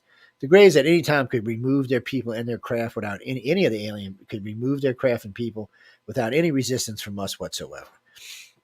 So if they didn't do it, that suggests some reason they wanted us to have it.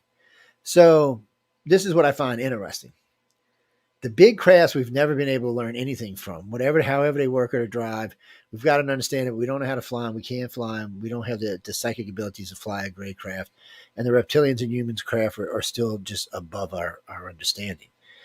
But the escape craft was different. It broke up, so we were able to salvage materials and technologies from it. So I still remember this. The Roswell newspaper had put out a couple of days later things that had been pictured that had been found. They had this crumpled up stuff that looked like aircraft aluminum, something that all of our aircraft use today. This looked like a type of titanium alloy mixed with aluminum that could expand and pop back and go back on its own in size. There was what we would consider fiber optics today. There was these stringy things with light moving through them and pieces of them hanging out, which is something we actually use today. Also, we use microchips today. They had a picture of about a microchip about this big, which we didn't actually even get to see these until mid 2000s. So it does look like we did retrieve some technologies from there. We learned about these things, and it looks like we did retrieve some technologies. We didn't retrieve anything from the big craft. We still have them. We still can't fly it. It's beyond our understanding. Besides, the Greys meld with their craft. I don't think humans have gotten to that point in our evolution yet. Yeah, they become one with their craft. It's really strange. They control it through psychic abilities, and they're somehow or another the craft. So first off, the Greys' craft are alive. They're not dead. They're made out of some material that's grown. It's not built. It's a grown material. And it picks the driver. So there's always 3 drivers, and then there's whatever crew that's on board. And when these drivers get in these slots, they meld with the ship. It's like their DNA and its DNA combined. And that's how they control the craft. Well, we're just nowhere near that evolution technology. Reptilians and humans' crafts are different. They're still click and flick like ours, but they're click and flicking are much different. First off, there's no wires anywhere. There's none of that. Well, I've got lots of people who've been on board the ships. And see, that's why a lot of stuff we keep secret to ourselves, because it's the only way we know when people are telling us the truth. What I mean by that is, so we get 50 people who come in or 100 people come in. That's how we found out that the Greys melded with their ship. We had over 500 different people talk about this. And at the time, it hadn't been made public. It was only made public a decade ago. For 2 decades before that, it wasn't public information. It's like some of the stuff in the blood type. So a lot of the stuff we have today, and even today, there's still at least 40 or 45% of ICAR's abduction criteria is still not public, because we need a way to know who's lying and telling the truth. MUFON's a joke. Look, I don't want to hate on MUFON. A good friend of mine asked me not to destroy him because back about 10 years ago, I had them stepped out. They were gone. I was wiping them out. They were gone. I had even all that ufologists hating on them. They were just on their way out. There was nothing they could do about it. They couldn't stop it. And a good friend of mine who passed away, DeAndrew, called me up one evening, and she said, "Joe, I really like MUFON. Stop it." And she was my national director at the time for ICAR, and I was like, and my resident Roswell expert. I used to fight with her all the time about Roswell, and I actually still miss her. But she just asked me to stop, so I stopped. Matter of fact, I even kind of sort of semi-retired. Not retired, but took myself out of the limelight for about 4 or 5 years. Well, that's the only way I could do it, because if I stayed in the limelight, I was still going to keep hating, so I stepped out. Well, they're not that hard to destroy, because they're a funky monkey organization. So John Slusser, he worked in Black Ops. He wasn't working for the government. Well, he worked for the government as a contractor, but very high Black Ops. James, what's his name?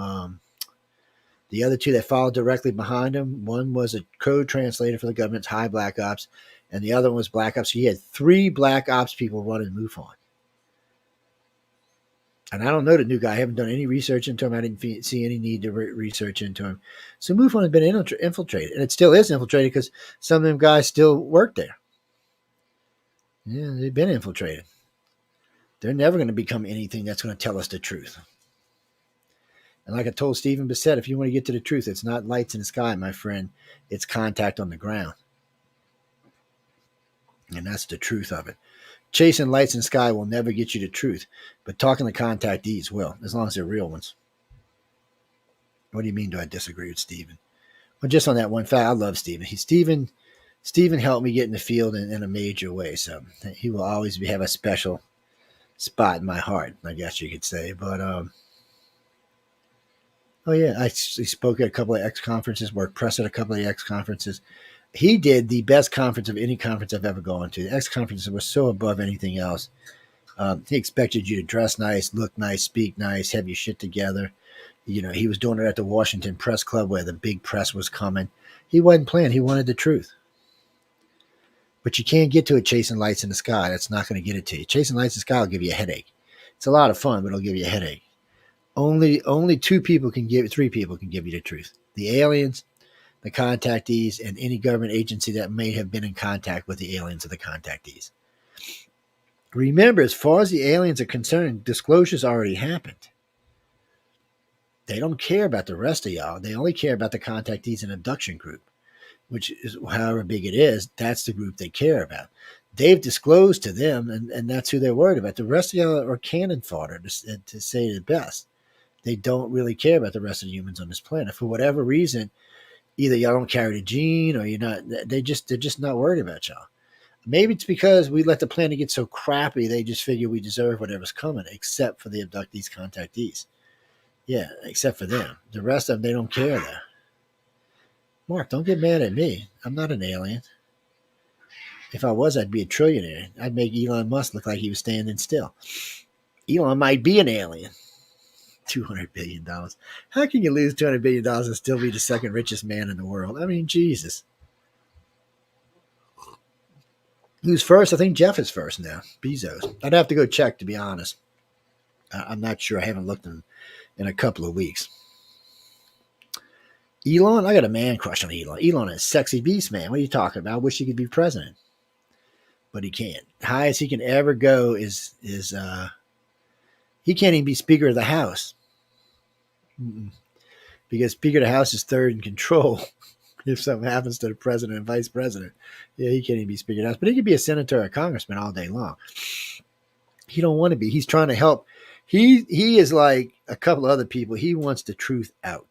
And he is putting, I'm scared somebody will kill the man. He is putting the truth out everywhere.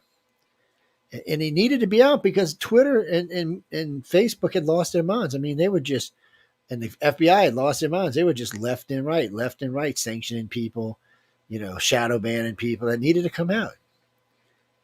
I agree, Christopher. Most of the liberals probably still don't believe it. Even though Twitter was their favorite place to go, they probably still don't believe it. Oh, you mean they still aren't? Don't lie. Don't let them lie to you. Everybody's still using Twitter. It's just more fun now. Yeah. I don't know. I don't know how to apply to get. I found 2 of my accounts, but I don't know how to apply to get them back. Yeah, one of them had 100,000 people when I got the bond. I got banned for posting archives. That's what I got banned for. Yeah, it wasn't nothing else.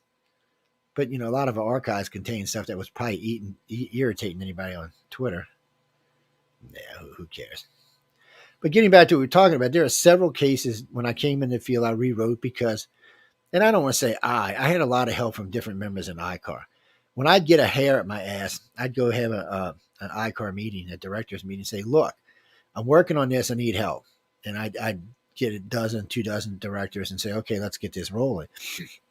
And next thing I know, there'd be information coming in from everywhere. It's like we got a show coming up on, what is it? I always want to say Balenciago. I'm saying it wrong. But anyway, we got a show, where the teddy bears were all dressed up like. Anyway, we got a show coming up on January 20th. Well, I asked 3 people to send me information. One of them was a good dear friend of mine, Amelia. I've got a 6-mile long text just with her alone. And the other 2 have sent me almost the same amount.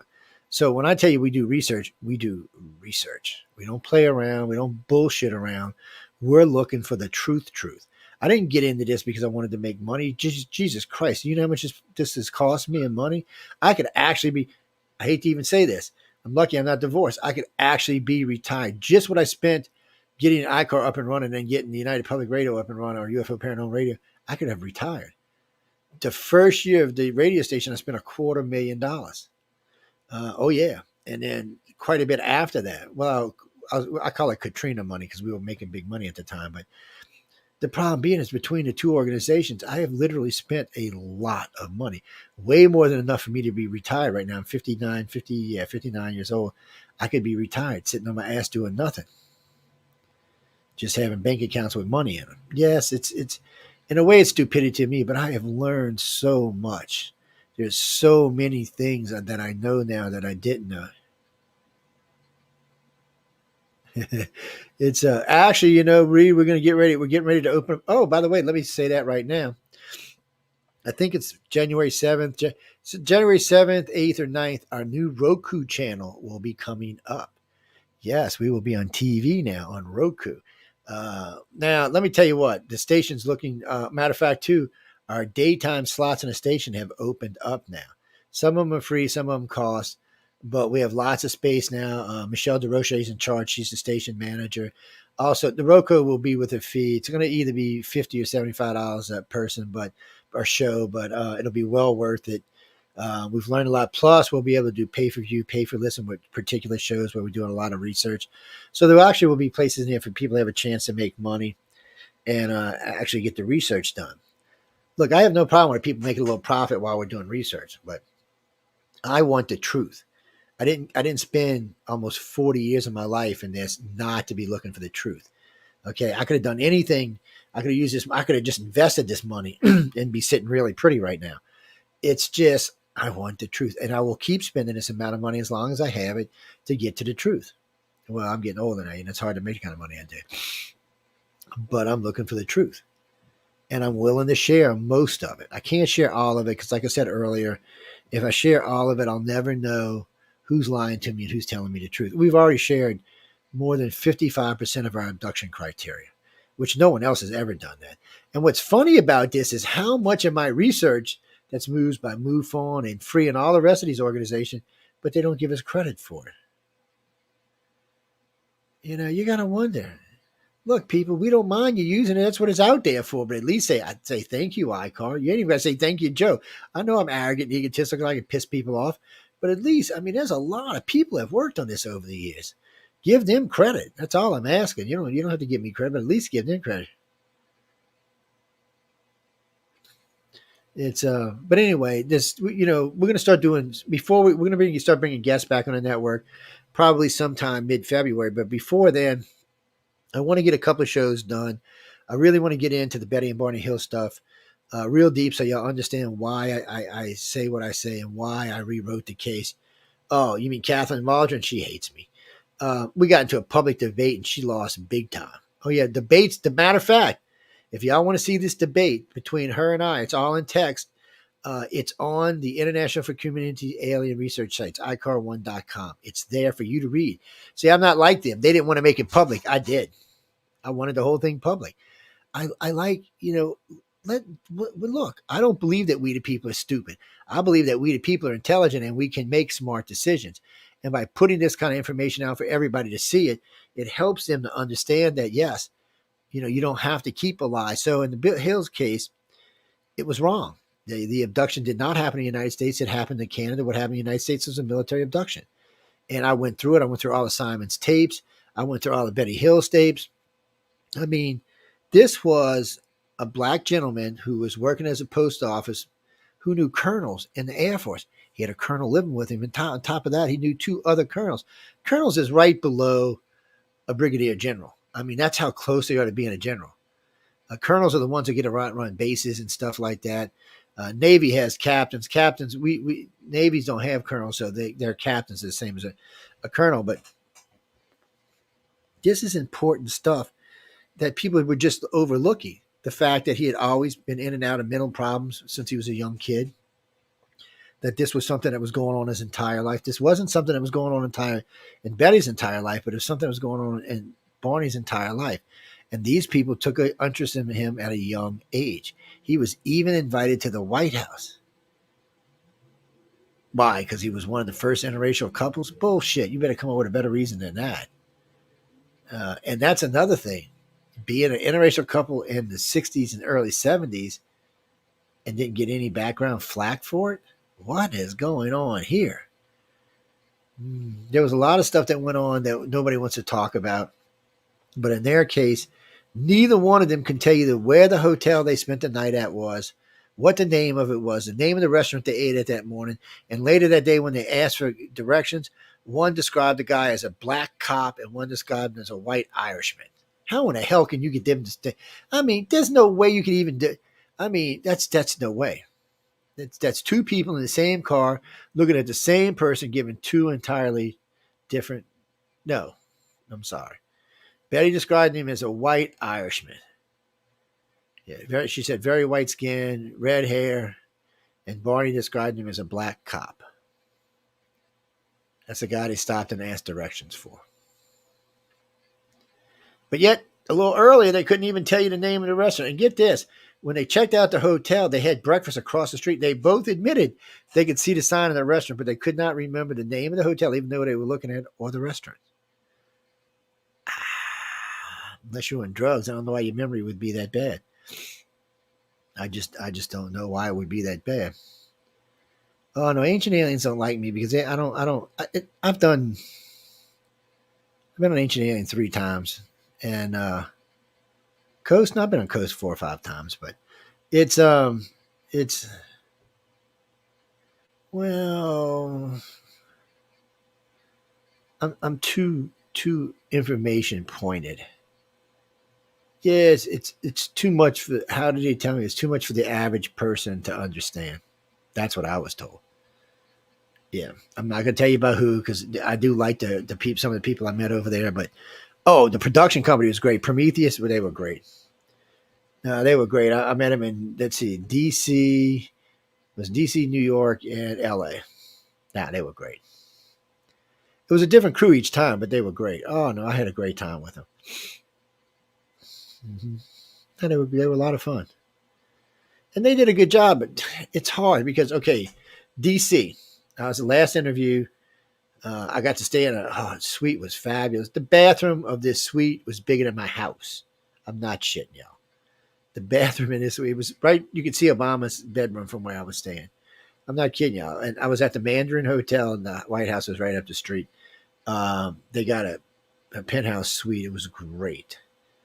The bed was one of them plush pillow down beds. I just disappeared in the bed when I got into it. It was great. Next time was in New York, and the time after that was in Los Angeles. Everybody took me great. Matter of fact, in LA, they gave me my own private, I don't know what you'd call her, but she got me places, took me places, showed me around Los Angeles. Matter of fact, on the third day, I was getting ready to leave the next morning at 10. She actually had me to go to, it was one of them Hollywood galas, big party. So I went to the party and met all kind of producers and Hollywood people. And I met someone from, I think it was Netflix. And they were asking me some stuff. And we got into conversations and talked till like midnight. And he said, well, look, we're doing auditions in the morning. You ought to come. I said, dude, I'm flying out. I said, I don't want to miss my flight. He said, well, we'll do a special and just show up at 6:30. So I get there, do the audition, and talk to me. So we were going to do a series, a 2 or 3 year series on reenactment of alien abductions. Well, COVID came, so that went the way of Doderberg. Well, just a few weeks ago, I got a call back and asked if I was still interested in doing it. So we've already cleared what my salary is going to be. So we just got to clear how the reenactments are going to be done and what kind of respect level are we talking about. Because I said if they're just going to make fun of people, I don't want to be involved. And I don't want them using any of my contactees. So we'll see where that goes. It looks good. I see them. They'll be back in February, I believe.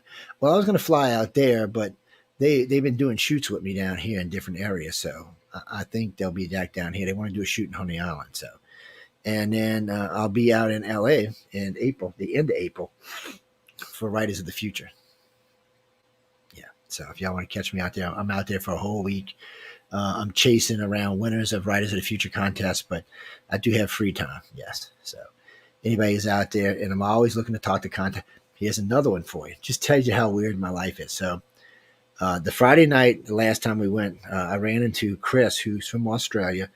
It was one Australian, two people from the UK, and one from Spain. We went all out drinking Friday night. So we're sitting around talking and enjoying ourselves, and having a good time. And this lady out of the blue comes up, sits down, and starts talking to me. And we're talking for about 15 minutes. She said, "You're the guy off of Ancient Aliens, aren't you?" And all of a sudden, the whole table got, I mean, this place is noisy. The whole table just gets quiet. I mean, it's just like, shh. And she's like, can we talk? I said, well, I said, I'm out with some people. I said, I don't want to be rude to them. I said, here's my number at the hotel. You can call me there. She said, I just want to tell you these couple of things. So she starts telling me. Once she gets into it, I don't really want to stop because it's she's hitting abduction criteria, private abduction criteria. So I know she's a real contactee. So her and I talked, and we talked for a couple of hours, and then we were going to another club. So I said, "Just give me a call while I'm in town, and we'll catch up." And she came over to the restaurant and had lunch with me, and we went over the stuff. And it was a really good case. But that's what I'm saying. People just out of the blue. That's how I got into this.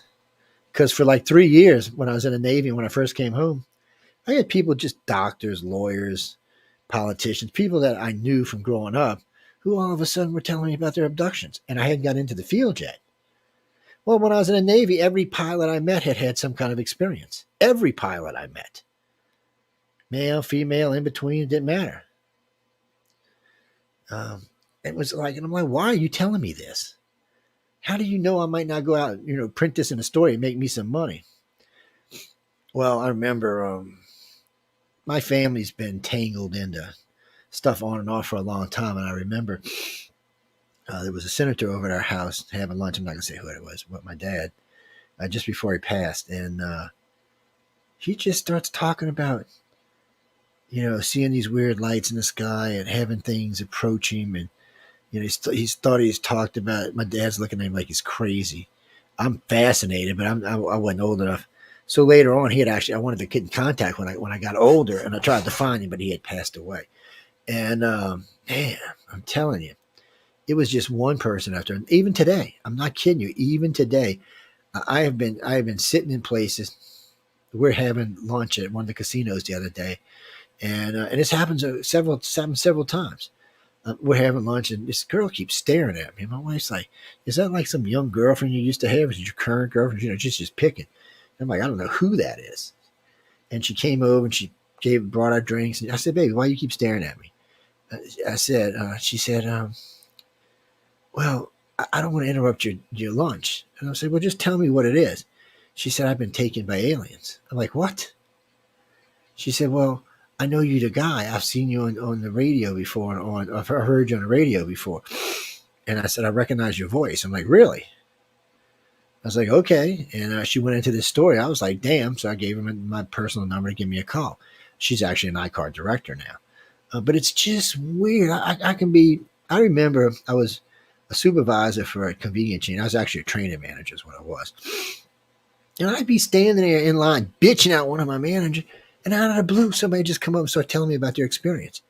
They hadn't heard me before. At that time, I wasn't even hardly into it. By the time I was 25, I had at least 100 people tell me about alien abductions. And I couldn't figure out why. It was like I had a sign on my back, "Hey, talk to me." You don't have to believe me. You can ask all kind of people who worked with us and friends of ours. And it was, even my wife was like, "What the hell? Do you have like alien abduction cologne on or something?" And even today, it's the same way. I'll be somewhere. It's a little different today because I'm a little better known, but still, it's just, it weirds me out. It really does.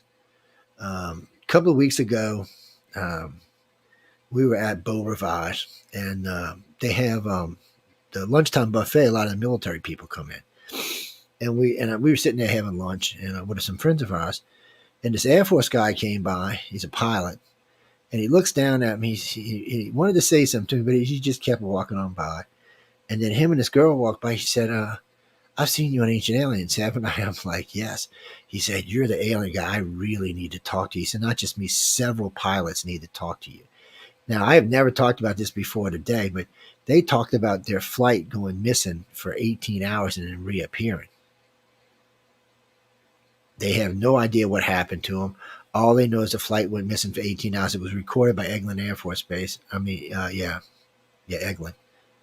Is that the one? I want to make sure I'm giving you the right one. Well, I get it confused sometimes with the one in Florida because we got one right up the street here. And I said, "Dude, I've never even heard that." He said, "Yeah, because it's classified."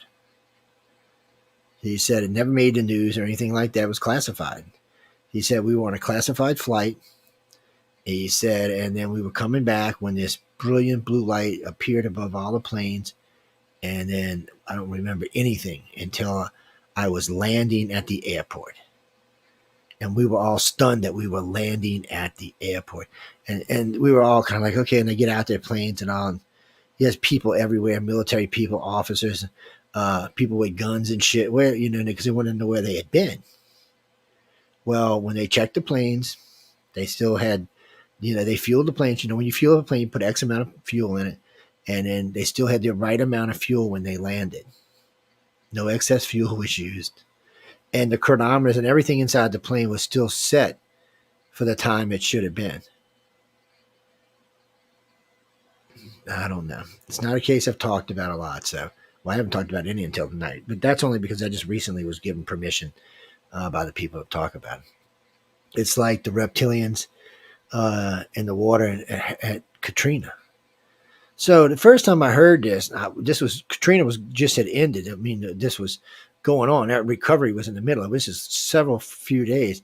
I'd met one NOPD officers that had said he had been taken to one of the local malls, and they were using the malls as prisons to keep people locked up. And because they pull down gates. The back walls are brick, so there's no way to get out of it. You might be able to knock each other wall out, but when you get to the end, it's brick on each end, and it's steel gate in the back, in the front, so you're not getting out of there.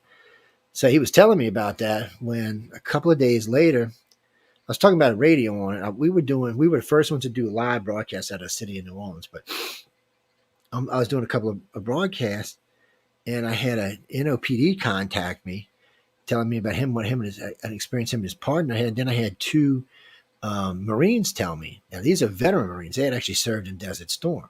So these weren't just, these were guys who had been in serious combat, and they had told me what they seen.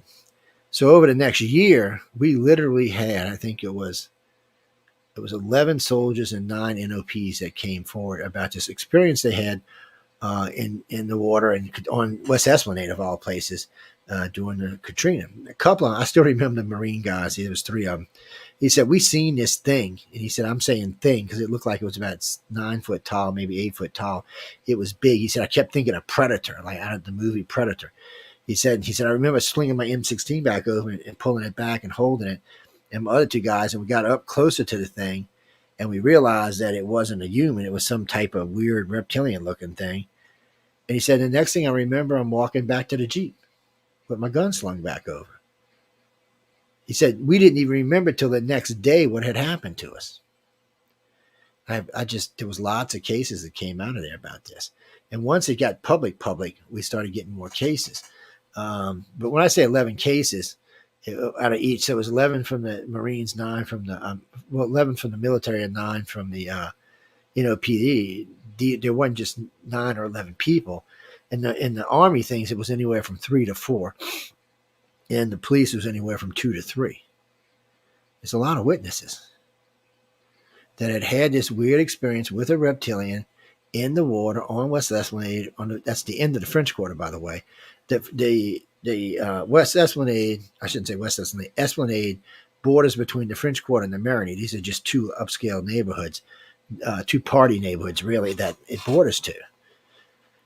And they're not the only ones. We had citizens said they had seen these things. 2 citizens said they remembered seeing 2 of these things walking through the deep water, where the water was deep, with a bunch of bodies behind them tied by a string. And he said when they got to this one place, they tied them to a stop sign. Well, that's what the rescuers were doing. Anytime they would find bodies, they would get a group of them. They would tie them to a stop sign on a corner and then tell people where to go pick them up at. So at first I was thinking, what, these damn reptilians taking them to go eat them? No, they were just helping out. No, all of it is just, you can't, when it's 1 witness, 2 witness, 3 witness, the more witness you get, the harder it is to say, oh, that shit's not real. And then when you get that, I mean, and all the military people had all served. These were people who had been in combat. These were not scary people. They didn't scare easily. Shit, a couple of these guys had Purple Hearts. I mean, it just, I don't know what to think about it. And a couple of the cops were veteran cops, had been on the force 20, 30 years. This was taking a chance of losing their pensions by even talking about this stuff. But yet here they are. And even today, every now and then, we get somebody else that calls in. And what's weird is when I met Charles Hall about the tall whites out in Area 53, I still remember this. I told him, Charles, I said, I believe that you believe this, because the way he gave me the account, I believe that he believed it. There was no malice on his part. He wasn't trying to lie to me. I do voice dressing now, so I also have degrees in facial recognition and body language. So I knew he wasn't trying to lie to me, but I didn't believe the story. Oh, we met these aliens. I believed that story up until he said they went to Las Vegas and went gambling. Then I was like, what? You're on crack, buddy. I'm serious. And his wife talked me into doing 2 more interviews with him, but I was having a hard time believing it. And then one afternoon, a taxi cab driver calls me and tells me about seeing these things getting into a limousine. He gives a great description of it. A couple of weeks later, I get another taxi driver calls me. I'm saying, oh, well, they're pranking me.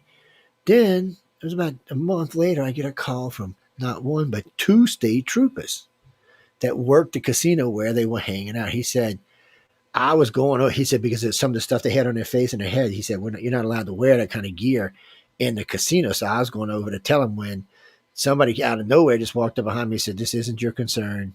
Go sit down, go away. And cop was going to get, how troopers are. He's going to get angry when the guy pulled out his badge and said, again, go away. I don't know what it was or who the guy worked for. And the cop didn't want to tell me. So they just went away.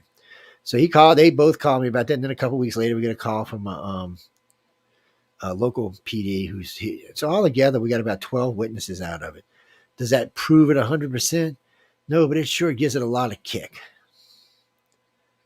Well, I've learned something that people like to carry on. Like when we see these cases on TV where somebody's done something that one person said and 2 persons said they did it in 10 and 20 and 30 and 40. Well, it's called, everybody's piling on. Well, some of them people are definitely telling the truth, but a lot of them people are lying. Well, it's the same thing in these cases. A lot of times people are just piling on. They just want to be part of it. And then later on, you find out someone lying. But a lot of times, like these military guys, none of them were lying. And the ones the cops met in New Orleans, you could tell by looking at them in the face, they were stunned and still scared. The ones I interviewed personally were still scared. I mean, you see a 9-foot reptilian walking down at Esplanade in the daylight. You're like, really? And, the water back there was about 7 feet deep at the time, maybe 8 feet. And so this thing, it might have been taller than that because they said it was shoulders above the water at least. And I was like, shit. But, how cops and military are they going to investigate? All of it was very strange. All of it was very scary. But over the years, we've gotten hundreds of cases like that. And where people and a lot of times I get stuff that hasn't been made public yet. And then I'll get, somehow or another, other people find out that I'm looking into. I have no idea how. They just find that I'm looking into it, and more witnesses come forward. Okay, it's like the first cop I was telling you about who was in the mall where they locked him at the Oakdale Mall. Well, come to find out, he's not the only one that was there. He wasn't the only cop. He wasn't the only person. So what it looked like was going on was the aliens were training the cops on if whatever this happens is how they could use their malls as jails. I never really thought of it. It's a good idea.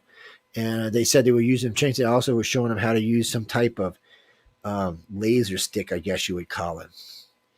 It was a stick that had a charge on it, like it could electrocute you, but it could also cut through you and stuff like that. You could use it, cut out stuff. They use them just like any type of electric stick. Like, you ever seen a cattle prod for a cow? It was like that, but a different type of electricity. But it could also do other things besides that. And I remember 2 of them told me the same thing. They were having a hard time cooperating. One of the reptilians just bent over and bit the one guy on his shoulder like that, took a big chunk in his shoulder, left big, huge teeth marks. And he said, I still remember I was at the hospital and they were sewing me up. And the guy said, what the hell bit you? He said, what was this? And he said, I have no idea what it was, because he didn't want to talk about it. And what gets me is usually when they damage you, they fix you. It was almost like they wanted him to keep the scar. Like, look, you effed up. We want you to remember what you did. All of that stuff is very strange. But when you start getting more and more reports from everyday people, and cops and military, you have to stop and think what's going on. Some of the best sightings I get are coming from, you know where they come from? They come from pilots, truck drivers, and police officers. At least the sightings I get, yeah. I get lots of them from those people. A lot of them have stopped reporting to MUFON and to Peter Davenport because they said they're not getting anything out of it. Well, a lot of times there's nothing you can do. You can get the report. I seen a flying saucer landed in such and such and such and such. Okay, I got it. Did it do anything else? Did you know was any missing time, gain time? They don't know. So here's another one that I changed. So in the early days, they would tell you they would see like owls, and anytime there was an abduction, they would say they would see like owls or deers just standing there, staring at them and stuff like that. Or they'd see a UFO. Well, everybody thought these were cover memories. But I learned about 10 years into this, they were trigger memories.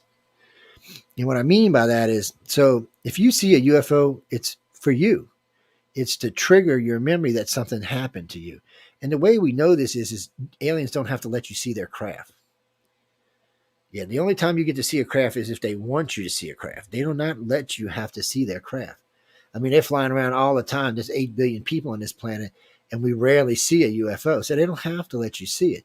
That's a trigger memory. And other things they plant in your head are memories so that you will stop and think about what happened to you. So it's a trigger memory, not a cover memory. Oh my God, MUFON acted like I shot him.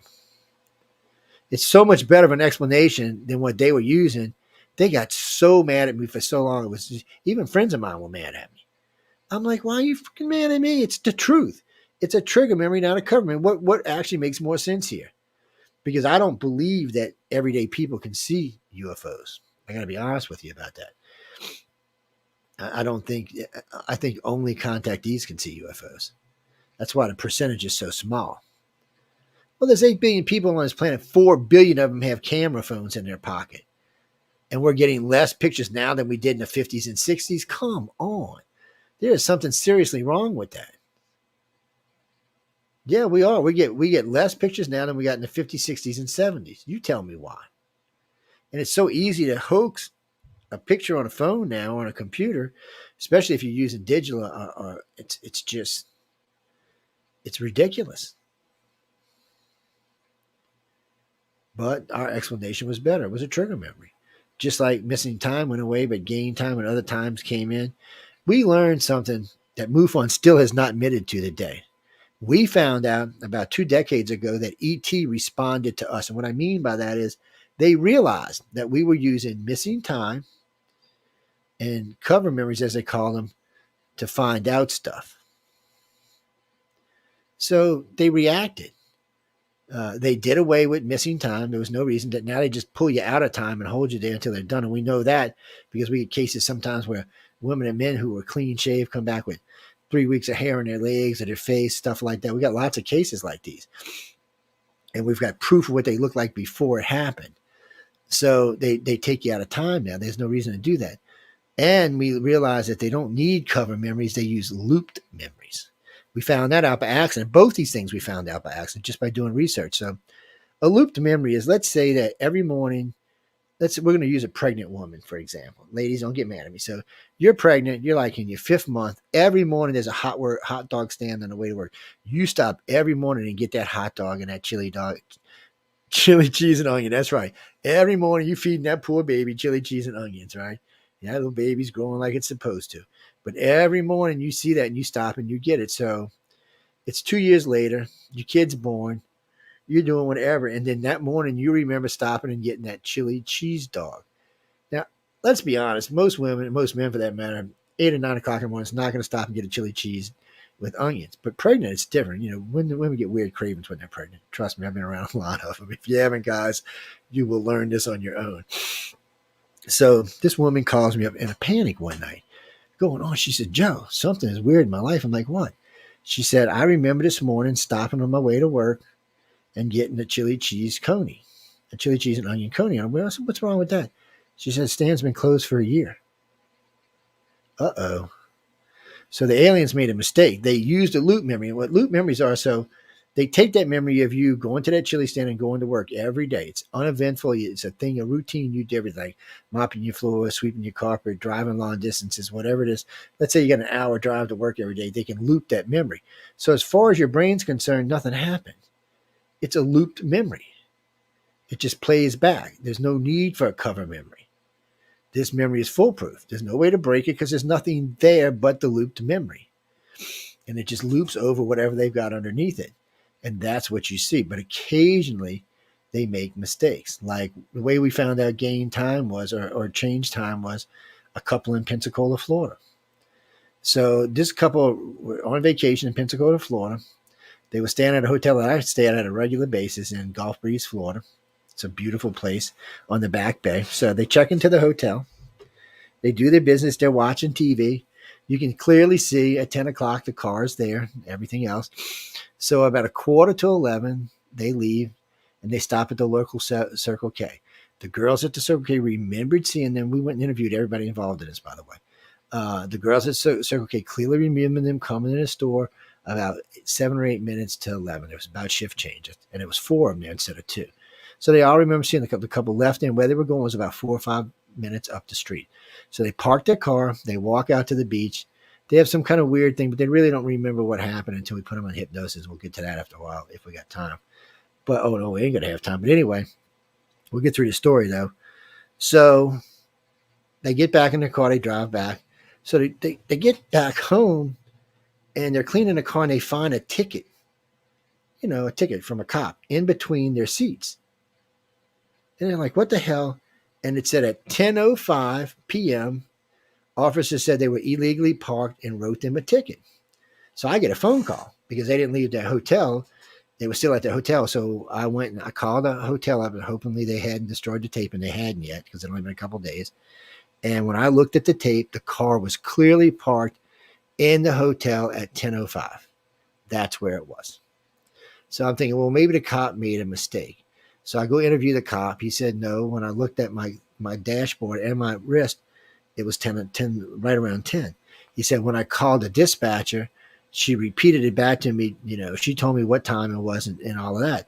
We both said it was 10:05. I was like, okay, so the punch thing, the register thing where the dispatcher puts it in said 10:05. The cop had 10:05, but yet this car was at the hotel at 10:05. The people were at the hotel at 10:05, and according to all the witnesses, it was 11 something. So what went on here is they took these people out of time and put them back, and that's what screwed things up. The way they put them back changed the way the time outlet flowed. So that car, as far as the aliens were concerned, was there at 10:05 because that's when the ticket was written and that's when everything went on. But according to all the witnesses, the car wasn't there till 11:05. You figure it out. It's not the only case we've got like that. We've got over 100 of them now. We call them missing time or gain time or frequent time, but it's not missing time. So along with that and looped memories, it makes it really hard now to know who's been taken and who's not. And that's a direct response to the researchers. So that proved beyond a shadow of a doubt that the aliens adjusted the way they behaved because of the people involved in researching the abductions. They changed the way they did abductions because of us, not because of me, but because of us. Everybody who was using trigger memories or whatchamacallit memories and lost time, all of a sudden didn't have that anymore. There was no more lost time. We very fewly ever hear about a lost time case anymore. Yeah, missing time. We rarely ever hear about them. Yes, and we hardly ever hear about any kind of cover memories. We still see trigger memories though, because most of the time when somebody sees a UFO, they had either just been taken or just been put back. And that's what that memory's for, to let you know something happened to you. But we got to go, guys. I didn't realize it was already 10 after 8. Michelle's on right now. She's probably cussing me in 5 languages.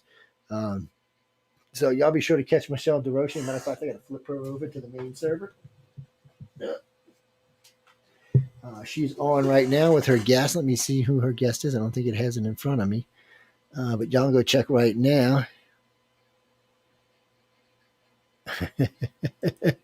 It's I'm sorry, somebody else just sent me something crazy. Hold on, let me tell this individual. Yes, but these kind of things is what makes it difficult to do research. Because one, we've noticed now that the aliens have adjusted the way they do abductions according to us. I mean, one of my favorite cases is I went to go have dinner. Now these people are friends of ours. They're abductees, but they're friends of ours. We've known them for years. So we drove down to Gulf Breeze to have dinner with them. And this was not any research, by the way. This was just a friendly, let's go have dinner, go, out to the beach. We're going to go out and listen to some music. Oh, we did it backwards. We went and had music, and then we went and had dinner. It was a late dinner, 11 o'clock dinner. So we had dinner, and we took a picture, a group picture. Now, it was me and my wife, and I'm not going to mention their names, a gentleman and his wife. Now, the gentleman's clean shaved. He has no beard, no mustache. She's wearing a skirt, legs shaved, as clean as they can be, So, what do you mean? I don't notice he had hair on us. But anyway, so I'm getting ready, I'm at the hotel. It's in 6:30 in the morning, so I'm still sleeping. My phone starts ringing. I'm like, who? I'm cussing, I figured it's something to do at work. I look over and I see their name. I said, why the hell are they calling me at 6:30? I said, we were going to meet at 12 before we left to go home. So I pick up the phone and they're just screaming and panicking. I was like, what the hell is wrong with y'all? You got to come over here right now. I said, well, let me get time. Give me an hour. I got to get dressed, blah, blah, blah. So I get dressed and say, bring your camera. So I get dressed. I go over there. I walk in the house and this guy answers the door. He's got a beard like this, man. He looks like one of them mountain guys. I mean, his beard's way out here, big, thick. I was like, who the hell is this? And I realized who it was. I'm like, dude. So I grab it like this and start pulling on it, He's like, no, Joe, it's real. I'm yanking on it. At this point, I'm hanging on it, trying to get his face turned all red. So she said, that's not the worst of it. His wife throws her leg up on a table. And it looked like Gorilla Girl. I'm not kidding you, man. She looked like Gorilla Girl. She had that much hair. So they went to the hospital and they asked if any way could spontaneously happen. The doctor said, as far as you know, it could never happen. So he asked him to estimate hair growth. He put it at 3 weeks worth of hair growth. So we checked with a couple other doctors, and most of them agreed that it was about 3 weeks of hair growth. I had just seen him at midnight, and this was 6 in the morning when they called me. 6 hours. As far as we're concerned, 6 hours passed. As far as they're concerned, 3 weeks passed. So I waited a week or so. I got another, because we're friends, I got somebody else to do the hypnosis, regression, and the polygraph. And they both passed the polygraph, no problem. And under regression, there was a lot more memories than 6 hours. A lot more. There was a lot of stuff we couldn't recover, but there was a lot of other stuff. So it just tells you how they have readjusted the way they do things according to us. Maybe it's because of ICAR, because ICAR really upped their way we did abduction research based on everybody else. But it didn't matter who it was. They had just adjusted. But what bothered me so much is how many of my fellow researchers from other groups hadn't caught on. It took most of them 4 or 5 years after that event just to catch up. And we had already been into this almost 12 years before that event. It just shows you, if you do real research, you can get to real truth. If you do research that you think is going to benefit you personally or prove a point that you're trying to prove, look, there's lots of stuff that we were wrong about. Lots and lots and lots of stuff we were wrong about. I'll do a show one night on just all the things ICAR is wrong about. We were wrong about the Greys work for the reptilian and humans. We had to go out and admit that we were wrong. We had to change it. There's been at least a dozen times where I've gone on television and radio and said, hey, this is what we used to believe, but because of this, this, and this, we've changed our mind and we believe this. I have never heard any other research organization do that but us. And I know lots of them that made lots of mistakes, but no other research organization has done it by us. It bothers me when people think they're perfect and don't make mistakes. I know. But on that note, guys, I got to get out of here. I want to thank everyone for tuning in to United Public Radio, UFO Paranormal Radio Network, and the UFO Undercover Show. Don't forget, we will be joining Roku pretty soon. If you're interested in getting a daytime slot or an later evening slot, you can write to me at ICAR@cox.net. If you're interested in being Roku, you can also write to me at cox.net, ICAR@cox.net. And the reason we're bringing this up is because right now on Roku, Spring will be on Amazon as well. So we'll be on Amazon Fire Stick and Roku. By summer, we'll also be on Apple Television and probably Samsung Television. So we're expanding in major ways. We want to bring everybody on board. People who want to get on board, come visit with us. Catch myself and Michelle DeRoche. A lot of times we're busy, so don't get upset if we don't write back to you right away. And you're not going to pester us, so you can write more than once. You know what they say, huh? The early bird gets the worm. Well, that works too. I was going to say squeaky wheel gets off. It's still either way. It works either way. But good night, guys, and I will see y'all next week. Well, I'll see y'all Friday, actually.